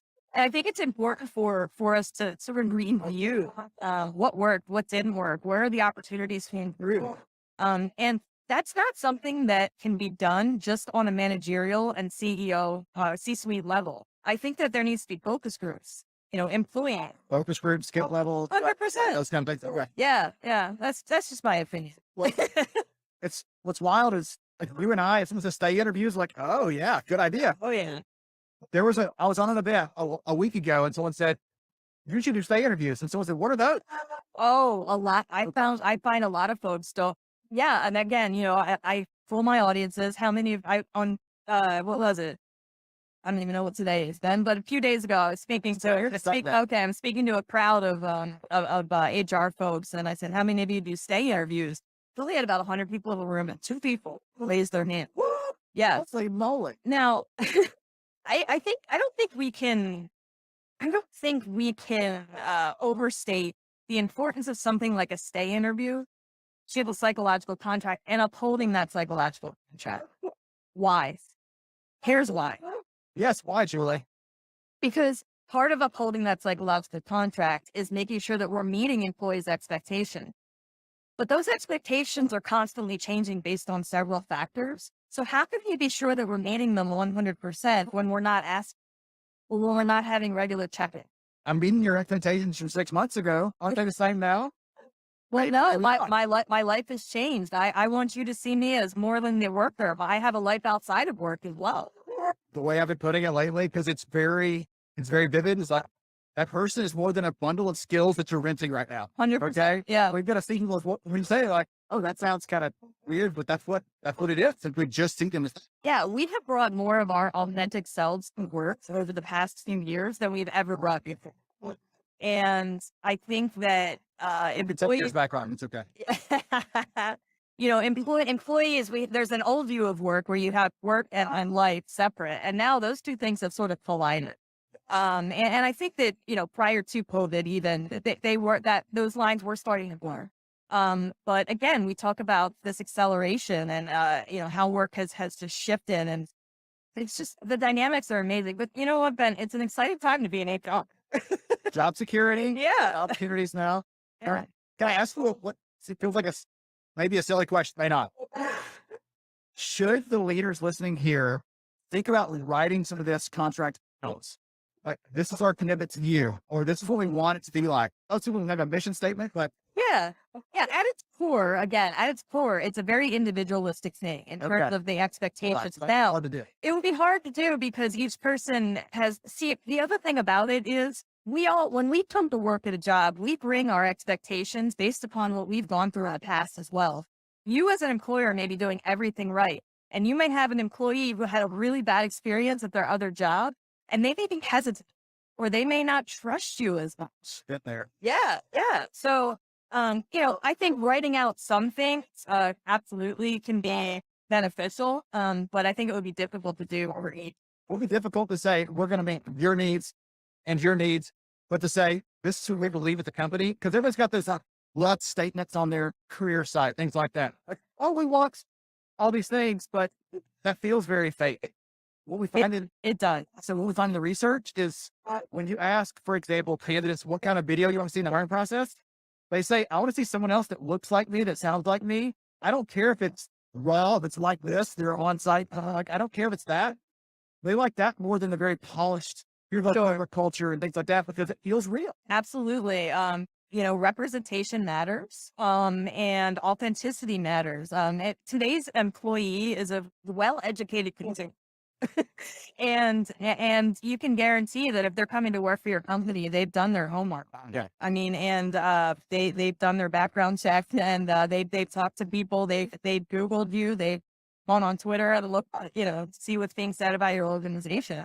So it's a whole other conversation. I know. Well, I was going to say, that reminded me of, we talked about psychological contract, and you may have done this already, and I've just forgotten the short conversation already. So forgive me. No worries. Let's go through and give some points on what things someone sees, or employer value proposition, whatever you want to call it, right? But when people are shopping, they're looking at a lot of stuff, not just a pay rate and go. Right. A lot of things in that. Oh, yeah. On my manager, what else? Oh, money is probably far down the list there. At its core, the psychological contract says you as the employee are going to work for me and perform a service and I'm going to pay. That's at its core. Yeah. However, it goes way, way beyond. Yes, that's the bad stuff because they very clear cut contract says you do this thing, you get that thing. Right. Here's how we reciprocate with each other. Right. The challenge, but also I'd say the opportunity here is it's not written. And so, hey, you know what? The last company you worked for, you may have been trial on or whatever else, but we don't do that. And here's the higher standard we're going to set for how we're going to treat you. How about this, Ben? Having a one-on-one conversation with a manager and having that manager ask a new hire, tell me what are some of the things that you've gone through in the past at your organizations that really, made you feel uneasy or uncomfortable? I mean, why not have that kind of transparency? It's not always comfortable to have those kind of conversations, but I think that it can really be beneficial. It shows that we care about people on that human individualistic level. Yeah. And not at that high level, but I care about you specifically, Julie. Exactly. What you bring to the table and all those things and everything you are too. Not just as skills, but everything that you are. Everything that you are. And gosh, we can get into the skills conversation about having those conversations. There are so many folks who are hiring now, and there's a lack of skill shortages. We may have an internal candidate pool that we don't even know about because we're not having conversations with our employees to know that so-and-so knows how to code or, so-and-so knows how to make widgets better or something, right? Not to skill the aspiration too. Yeah.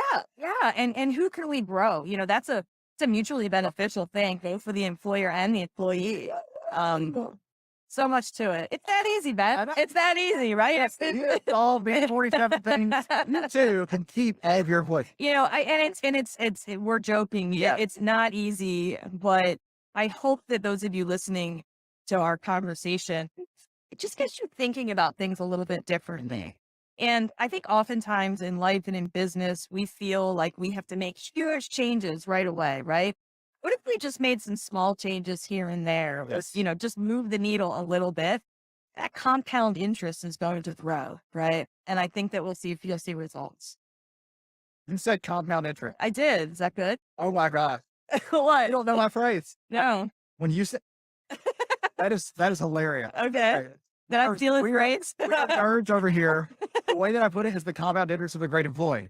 Not only do they stay, but they perform better. They're more engaged. They're more excited. They're more innovative. All this. I promise I didn't say that. That is so fun. So we're on the same page. So we are We are. mind meld up here. That's the benefit. You get a big host for this first of summer school. Absolutely. All right. So if someone wants to connect with you, wants to learn more about the work you're doing, to find out if you're speaking somewhere near them or they're going to be at any of those kind of things, what's the best way to connect? Yeah, you can connect with me on LinkedIn at JDevHR.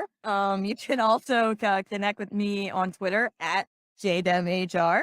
And check out my podcast along with my colleague Chaz Fields. That's the People Purpose Podcast. Okay. Anywhere you get your podcast. Okay, perfect. Yeah. I'm going to go out on a limb and assume that's about people and purpose. It's about the people purpose. It's also a podcast. Okay. Say that 5 times real fast. There's not a chance that's going to happen. Other people here. Yeah. Okay. Well, thank you again for joining me for this. This was so much fun. You didn't steal any ideas. We had the mind out. That was so much fun. I'm glad we laughed a little bit. We had fun with this, but all of you got that very clearly at the end there. This is serious. We know it is. And we're giving you some encouragement, the best we know how, that you can do this. There are some things you can try. There's some things you can play with and try to improve your results and serve your people better. So thank you all for joining us for this session. We'll have another great conversation coming up on HR Summer School Field Trips Edition in just a few minutes. How about in just a few seconds? How about that? All right. Excellent. So Julie, I saw you in the chat there a few minutes ago. So thank you again for joining us, for sharing your ideas, for spending some time with me. Again, knee to knee. That booth was very hot and uncomfortable and unpleasant, but we got the recording done and it was a great conversation. I got some good stuff from her, and listening to that, you will never know that there was a jazz band playing, 10 feet from us. It felt like incredibly loud. So awesome. So we're going to take some time here. George, I want to give a quick shout out to our Unity Award winner. So we told some of you, if you've not been with us at summer school before, last year, George presented me completely surprised me. Had no idea it was coming with a pair of shoes. I keep them right here above my desk always. And these were the original HR Summer School Unity Award. And this year we decided to give out a Unity Award to someone in the community because we know that all of you are doing great work. We believe in every single one of you for the impact you're having. So George and I came together. We selected Mildred Allen as this year's winner. And so I want to give you, I'm going to play a little 10-second clip really quick and show you this video. Because George actually came here with me. We recorded a little bit together and don't have time to do all that for you today. We'll save that for a future date, but I'll show you really quickly what that looked like, this prize from Mildred. And so Mildred, my friend, if you're listening in, if you're watching this, I hope you are, appreciate you and the work you do day to day. Wanted to show everybody those awesome shoes that you're welcome to open if you haven't already. Hopefully you've already unboxed that, but these are the shoes that George sent out. Anything you want to comment on, George? I know you designed these like down to the barest detail. You know, the only thing is that they are in my size. Just in case you need them. No, when I asked Mildred, she's very sweet and incredible. But we stuck with the HR Summer School green. But I thought it was important to add something that I thought was important that reminded me a lot of Mildred the first time I met her into the woman that she is today. And so there's gold thread throughout the shoe, gold rings around the shoestrings. And that's really just a representation of what it takes to get gold, right? We go through a lot of things in life, but when we come out, and Mildred's gone through a lot of challenges and changes over the last few years that I've known her. And so I wanted to implement that little gold piece. And that was significant because where I believe she is now and where I believe she's going to be going in her future. And especially in this network, what she does from a unity standpoint and connecting this community that we have. Awesome. Wonderful. So thank you. George is our resident shoe expert, as you all know. And so listen, he's great at that. He's such a giver, but at the same time, he also is very, very careful to make sure, as you heard, order something in his size. If he ends up in the DC area where Mildred is, and he somehow traveled without shoes on, he has a place where he can get a spare emergency set of shoes. So otherwise, excellent. So congrats, Mildred. We love you. We appreciate you. And we will be selecting another winner for next year. So we select from people who are engaged in the community, who are connecting with each other, who are supporting each other. So that's what we look for when we're making that decision. And for our senior year next year, we'll be unveiling that. We're going to give away some things really quickly, give away some prizes. So if you see your name on this, you're welcome to take a screenshot of it or just reach out. Actually, I do. I have Melanie's email address on there. So reach out to Melanie. We'll get you squared away because this book is not out yet. So I've written a new book. It's coming out very soon. And it's related to some of the conversation we've had here in the event today, talking about, I can't find people. I saw some of you say that. Other people said, well, we can find them, but they're not the right ones. Or we have to do a lot of training to get them up to speed. Or how do we keep our people and not lose them in the first place? And so the book is all around those concepts and conversations. There will be some research there, but it's very much written like I speak here with you. So congratulations to all of you who want a copy of that. I grabbed this from the people who've been chatting and chiming in and sharing their ideas and learning from each other this morning so far in the chat. So again, reach out to Melanie at upstarthr.com and just let her know. We'll get your name on the list. And when that releases later this fall, we'll make sure and get one of those mailed out to you at no charge as a thank you for being a participant here for the event and hanging out with us. Okay, George, if you're ready for it, we have one last session left with Pat Waters. If y'all are ready to go, we're going to dive into this. We're going to have some fun, learn from Pat. So the focus for this conversation, and as I told you, this is the only one we have that I was not able to meet with Pat in person. She had just started with UKG recently, and so she's their new chief people officer, has been at all these amazing companies. She worked at LinkedIn previously and some other firms. So she's got this great experience and was kind of an open book and said, what do you want to talk about? I said, if you're okay with it, I'd like to spend time on how we can get some of this burden off of our shoulders and help make sure that managers, the leaders inside the business, help shoulder that burden with us. So it's not just on us. And so we spent some time diving into that. She tells some amazing stories about things she's tried, some experiments they've done on how to develop leaders and how to grow them into the skills and how to pick the right ones. So I hope you enjoyed this as much as I did. I got some incredible notes from it, and we'll come back after this, wrap up together, and close out our field trip edition. So here comes Pat Waters. All right. Everyone, welcome back to another session here at HR Summer School. I'm so glad you're here with us, and I'm looking forward to this conversation. Goodness, it's been for a while, honestly. I've been following Pat, so I'm kind of a fanboy. I've been following Pat for a while, her adventures, the different companies she's worked for, and I'm so excited to have this chance to spend with you, to learn from you, and to share some of your insights with the audience here. Pat, welcome. Thank you. I'm excited to be here. Absolutely. So before we get into some of the fun stuff, we're going to talk about enabling managers to be better partners with us and some of the other kind of things like that. But before I get to that, would you take a second and tell the audience a little more about who you are and what you do? Sure. So I'm Pat Waters. I currently hold a position at UKG as head of global talent, head of people, CHRO, whatever you want to call it. So around all things HR. Been with the organization since April. I stepped down from the board seat to do this operational gig. I really love what I get to do and doing it in the talent space. This is, gosh, I'm aging myself, Ben, a little bit. This is probably my 5th gig as head of HR.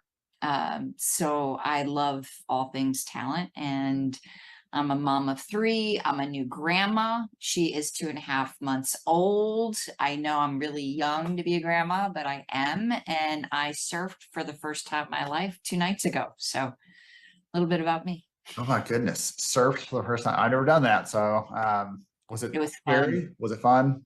It was a little scary. Okay. Something I always wanted to do, but was afraid. And then I got on the board. I had the wetsuit, got paddled in the water. So like legit, but I didn't stand. So let's just be clear to the audience. I did not stand yet surfing, but I can call it surfing because I did all the things to get me into the waves. And I did kind of like went into the waves on the board, just not on my feet. Hey, we'll take it. You've got to be in good shape to hold that grandbaby, right? So that's what's Yes.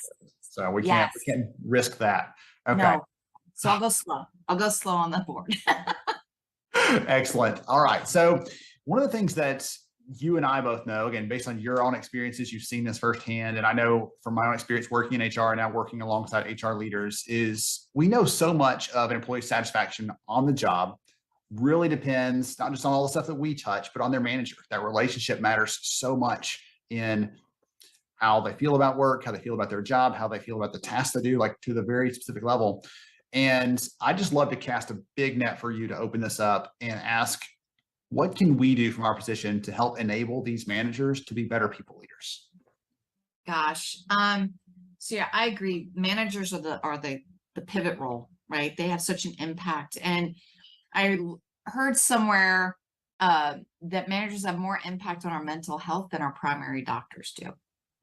That's kind of wild, right? If you think about it, and you know that, from a nutrition standpoint, people always say they leave their managers, not their orgs. So you got to pay attention to your managers. And prior in my gigs, what I was learning is that if I said, look, I'm doing a management program, I'm trying to create great leaders, great managers, the employees are like, what about me? You don't care about me, right? And then I realized as I matured, it's like, I am doing this for you. Like, believe it or not, like you deserve a great manager and a leader. And every time we promote someone into their first time manager job, because you got to start somewhere.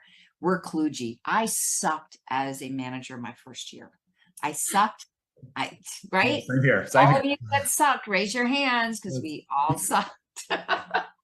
And it's like, I think it's partly been intentionally, I want to be great. I want to be great as a service to others, not to be great to be recognized, but to be great to be in service of others. Because if I can unlock the magic in my team and their output and their engagement, and their intent to stay, I have a very stable team, high engagement, innovative, solving problems, getting stuff done. That's really cool. Now, how do you support those managers? I think now with my wisdom, and I started teasing this out a while back, is like thinking through agile management and leadership, not like create a practice that you will adhere to at all costs, but it's like being situational, adapting to your team where needed, being inclusive, that agility to to embrace all different types of people to get the most out of that conversation. That's like key. So teaching them that. The growth mindset for yourself and for others, like I haven't learned it yet. So always be a teacher, servant leader teacher. So give them context, give them the why behind something, give them empowerment to try to create their own solutioning and then guide them along the way to make them their better selves, make them net better off, right? What will happen is that it'll be reverse mentoring. If you empower your team to solve problems with you, to co-create, then you and I get smarter along the way because you're closer to the problem than I am. Your ideas might be sharper and probably will be sharper than mine because you see the problem clearer.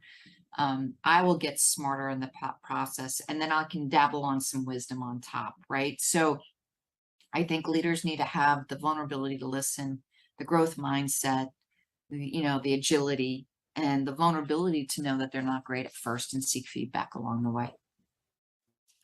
I'm taking notes over here, by the way, like keeping up with these ideas. I love this. So I want to ask you one thing. Why do you think if we're going to paint with a broad brush for a second, right? We as organizational leaders, we spend more time picking out healthcare benefits or other kind of things we're going to offer our people. We spend so much more time on those things than we do on picking the next leader, on identifying who's a good candidate for our leadership role. We're like, oh, you know what, Pat? You've been here long enough. We have nowhere else to put you. We're going to make you manager now. Why do we do that as organizations? I just think like we like certain people and we think they have room to grow and we have a problem. And so we plug and play, right? So we're not always sophisticated knowing what the organization needs. We're not always sophisticated knowing, all the skills and how quickly you can evolve and adapt. And I don't know if we always set out what does success look like in that role as clearly as we could, because we may not know, right? So what I always try to think about, I did an experiment back in my Yahoo days on the engineering side, is like, do you even want to be a manager? It should be like the Saturday night sitcom. It is so hard. And they think, they being the royal they, or we believe that in our career path, we must become a manager in order to be great and successful, etc. That's our path in life if we want to grow. In fact, it's not really the only path. And so as leaders, we have to show both paths. And so while at Yahoo, we experimented and said, let's have a trial run at being a manager, that first time manager. We took about 25 people that wanted to be a manager as a cohort. And we did a few cohorts at a time in a sequence. And we said, okay, for a period of 6 to 9 months, depending on what we were looking for, we would give you a small team. You'd be responsible to learn how to interview, make hiring decisions. You'd give feedback. You'd accept feedback. You would help them with the sprints of their work, of their engineering development. But your job is to ensure that you have the right people doing the right stuff at the right time with grace, right? And then when we get into performance feedback and you have to give conversations every month, how did you do it? How did the employee receive feedback? Did you, and in that path, we'd also expose them to some compensation decision-making. So if you're going to give someone an increase, how would you look at their comp and show them the salary ranges and some of the methodology that employees have heard about but not seen behind the curtain? And so all of a sudden, and then at the end of their sprint, they get a 360, a literal 360 there. So their team that they were managing goes, hey, Ben, you did this good, that, this is, and by the way, they've been giving you feedback along the way. So you're not so surprised about what you're hearing upwards. Your peers have told you how well you played with others, and your boss and your sponsor have told you how well have you elevated up issues, solved problems, and learned. How agile, how curious were you in this process? And then you get to decide, Ben, whether or not you want to continue the manager path or not. Is this for you? And you could say, heck no, I'm out, stage left. I'll be a technical IC. I'll try this another day. Or count me in. I actually love doing all this stuff because it's privilege to lead and manage, but it is your day job. You're not supposed to be a technical programmer. You're supposed to make the most out of your team and the people that you get to serve every day. And so it is a different mind shift. I love that story. I love that example. And that's so uncommon to say, hey, we're going to let you try this before you commit to it long term, because it's really hard if we say, hey, Pat, try this out. Sorry. If we say, hey, Pat, we're going to promote you into leadership. And 2 weeks in, you're like, oh, wow, this is completely unlike what I expected. This is a train wreck waiting to happen. Like, it's only a matter of time before this all falls apart. you feel like your only choice to save face is to leave the company pretty much in general, right? There's no way to say, hey, can I go backwards? Most companies wouldn't accept that, or they would think something's wrong, when it probably is the cheaper, better option because you were already probably performing well. So much better. And you didn't fail. Yes. It's an experiment to make your best self. And oh, by the way, the payoff that I did not anticipate, that I will love to say, Pat, you're so smart. I wasn't, is that those that left become a IC, like left that track, not the company. Just to be clear, they didn't leave. They went back to the IC track. They become better employees. They have more respect, understand the gnarliness of what it takes to manage. They have more patience. They know how to give feedback with grace. And they're like, let's climb the mountain together. No, they know the shoes. It was an amazing approach to this dynamic for that first time manager. Did I hear you say gnarliness? Gnarly, yeah. So you're practicing your surfer lingo in addition Yes. to okay, excellent. Well, there was one other thing that reminded me of the story. It reminded me of a company in the healthcare space a few years ago. They realized that, like most companies, one of their biggest problems with managers is we can't get these people to actually give feedback to the people that work for them. They won't tell them how they're doing. They won't give them they just like they're having to pay for every time they give a compliment out. And so what they started doing is looking at some of the way feedback went around their company, and they realized, hey, wait a minute, we have this chunk of people who are individual contributors who are giving feedback to others. They're not being compensated for it. It's not part of their job description. They're just doing it as a natural behavior because that's who they are. And so, wait a minute, why don't we start putting these people on the track for leadership? Because they're already exhibiting some of these behaviors that we're looking for. So again, coming from a different angle from what you talked about, but I love these examples of there are other ways to do this than just, okay, how long have you been here? Okay, you're ready. You're ready. You're not a pizza. You're not a muffin. Like, you're not coming out of the oven. You're ready to be done. People have different plans, different life stages, everything else that might influence whether they want to be a manager right now or at some point in the future or never in some cases. And that's perfectly fine, but I don't feel like we should be shoving that on them. So I feel like we could spend all day just on this one, but I had some other questions. If you're okay, I want to get to some of those. Okay. All right, So you gave us some good ideas there. Growth mindset, vulnerability, agility are key things if a manager is going to, if we're going to help enable them to be more effective leaders there. I was going to ask you, you've already kind of touched on this a little bit, practical ideas on how to start building skills. I love your example of, hey, there's no problem with letting them try it out a little bit. But I wanted to give you a chance to share anything else you could think of around practical ideas for helping them to have maybe some of those direct conversations with their people, or how to practice some of those things that great leaders do and help them to get more comfortable with those types of behaviors, essentially. And there's a whole art and a science around feedback. So if I stop you in a moment and say, hey, Ben, love this interview, but can I give you some feedback right now? Absolutely not. Exactly. Most of us would say that. Like, you certainly right may, Pat. I'm always open. Sure. I'm not. Literally, I'm not. Some days I'm not. Right? Some days we're not. And so if you think about the brain, right, the fight or flight, when you say that, like, I'm in the flow, I'm just trying to get stuff done right now. Can you hold your constructive feedback to a later date, or is it really critical to course correct me in the moment so I can do better in the meeting? Like, what is this about? Because we have this fight or flight thing going on all the time in our brain. And so teaching managers and leaders and peers how to give feedback. So I am listening, active listening. That is a skill, right? It is setting up the social norms of when feedback is given and received. So in my own team, when I'm building out my team, I ask them, how do you like to receive feedback?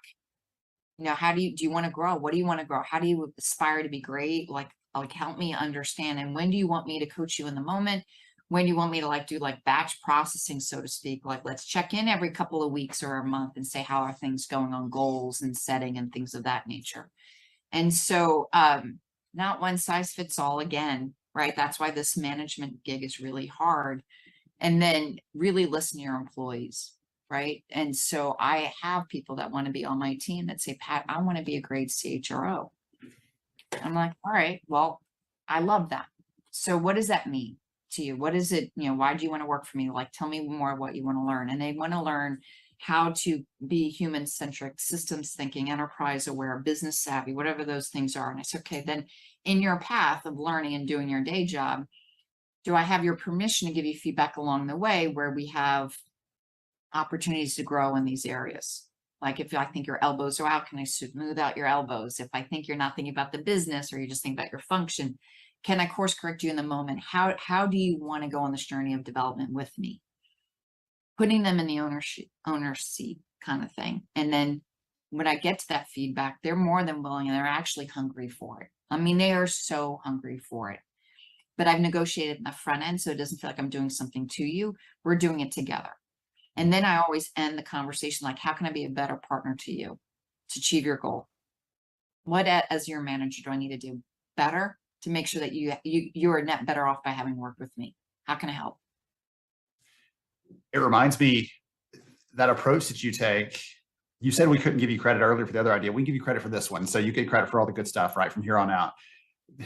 That reminds me of the Robert Cialdini book where he talks about how to persuade other people. He talks about the importance of getting commitment and then being consistent with that. So in this case, we're getting commitment from each other on what this is going to look like. And if now then on, it's on me to make sure I'm holding consistent to that because you've told me that's what you expect, right? Yeah. If I don't meet those expectations, or if I decide to change it arbitrarily, that's when people start to feel some friction, some frustration about that whole process, probably.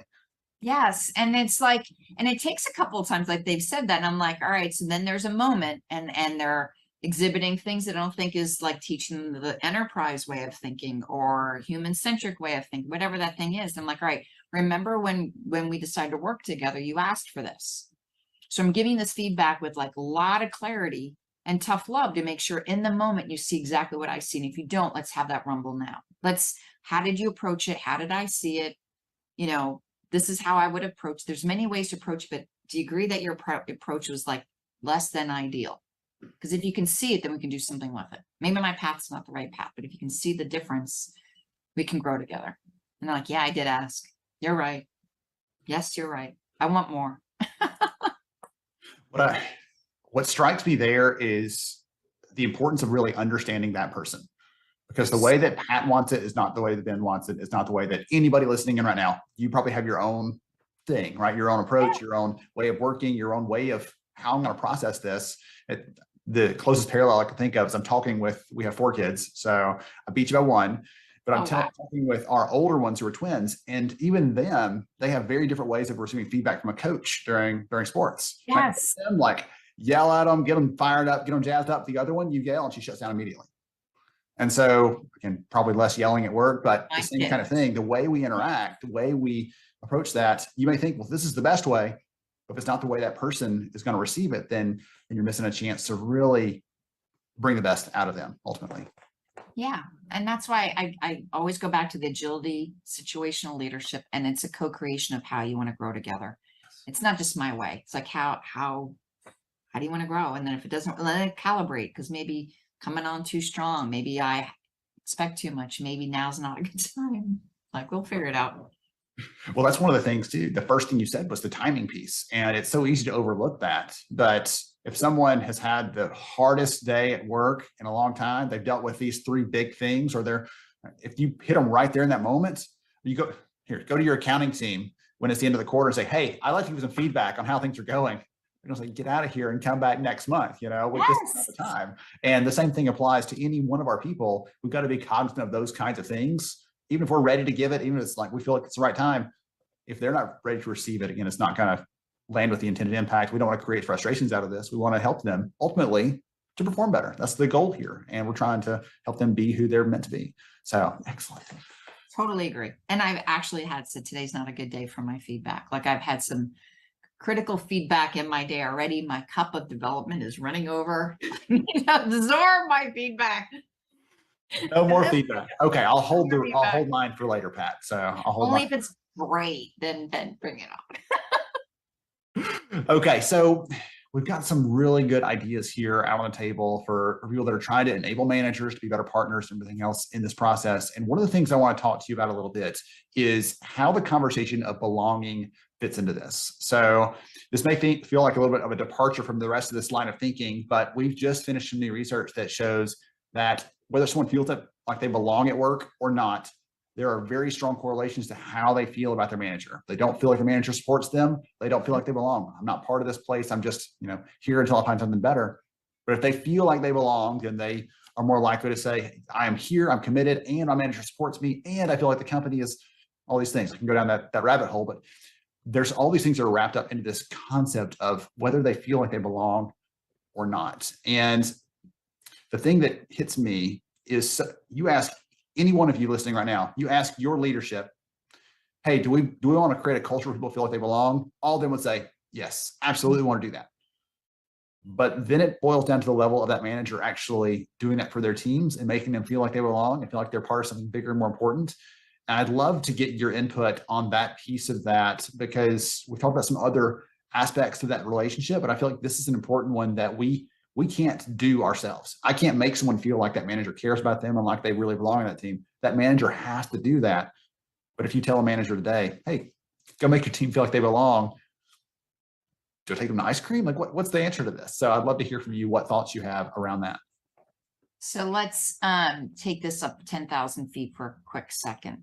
The reason why this is really important, I kind of stumbled on it back in 2016. I was thinking about, Dee and I was asked to speak on a panel at a professional businesswomen's conference, and they said, Pat, can you do like a TED-like talk about this topic? And I'm an introvert, so if it's like me alone on a stage, I freak out. If it's me conversing with you, I'm real comfortable. Like, I don't even know who's watching us, so I'm really relaxed right now, Ben. But if it was like a bunch of people, I'd probably be sweating it out. And so if I'm on a panel, it's easy for me to do Q&A as well. So this TED-like talk kind of froze me. But then she asked me, Pat, as a talent leader, can you tell me how you feel about D&I?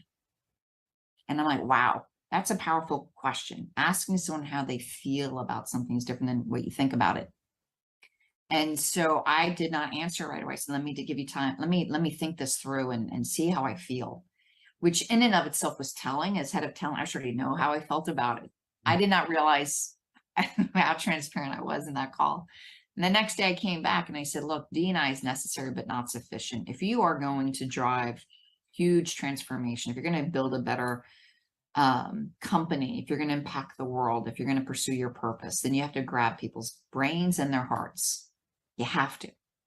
And so D&I grabs my brain, but not my heart. It's that sense of belonging. If you included me, if you invited me to the dance, but I don't feel like dancing because I dance a little weird, that's not a sense of belonging, right? You've checked the mark on diversity, checked the mark on inclusion, but I'm not really going to be there. And so same thing happens at work. If you're doing innovation, if you're solving problems, diversity makes us smarter only if we hear the diversity of points of view. If I am quiet because I don't feel like I belong, I don't feel safe, then the product outside of that room is less than it should be.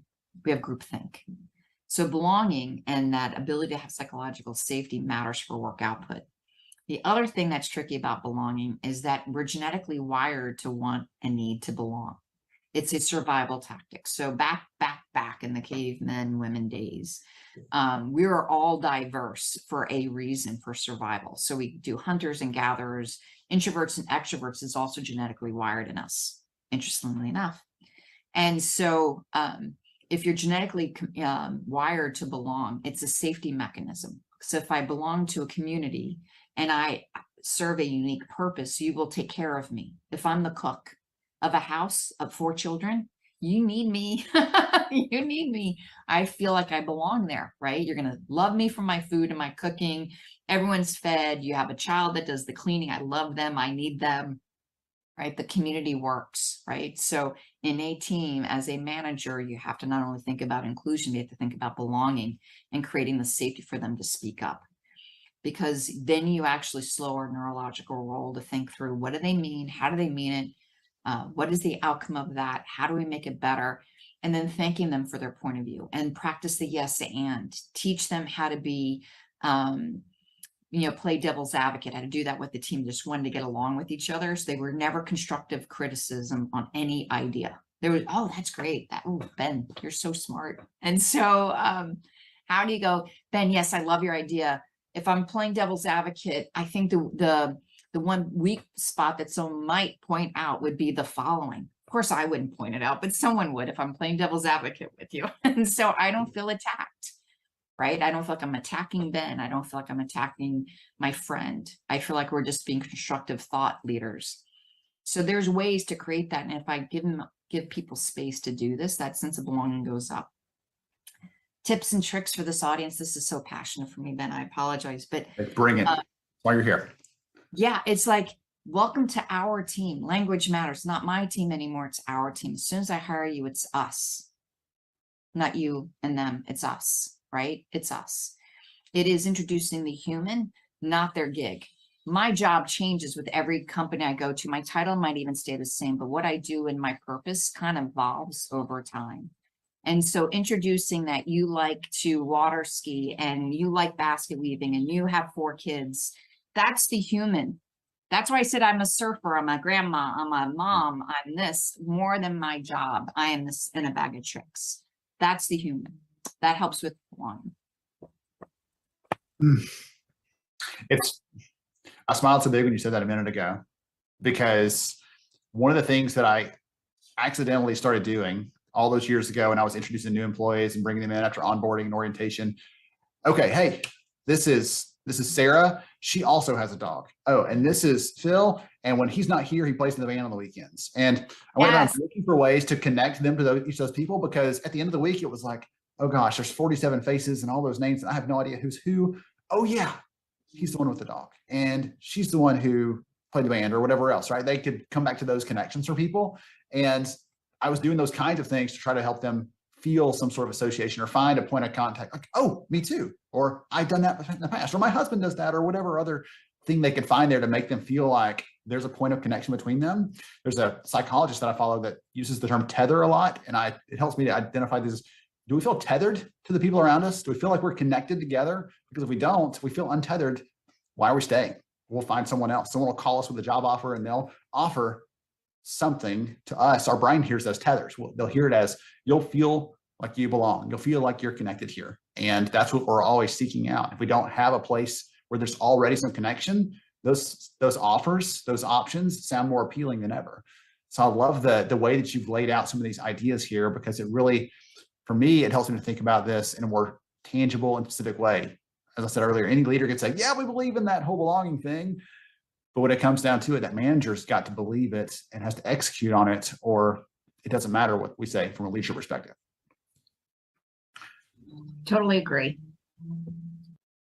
Okay. I feel like I've grilled you to no end on some of these things. So I just want to thank you for spending some time with us. I'm going to give you a chance here, open mic. So any last parting words, bits of wisdom, encouragement? As you yourself said, you've had experiences at a variety of companies, variety of roles in leadership. You've seen things that work really well, some things probably don't work nearly as well. Anything that you want to leave us with, some bit of wisdom or something like that, to help encourage the rest of the HR leaders out there listening in right now?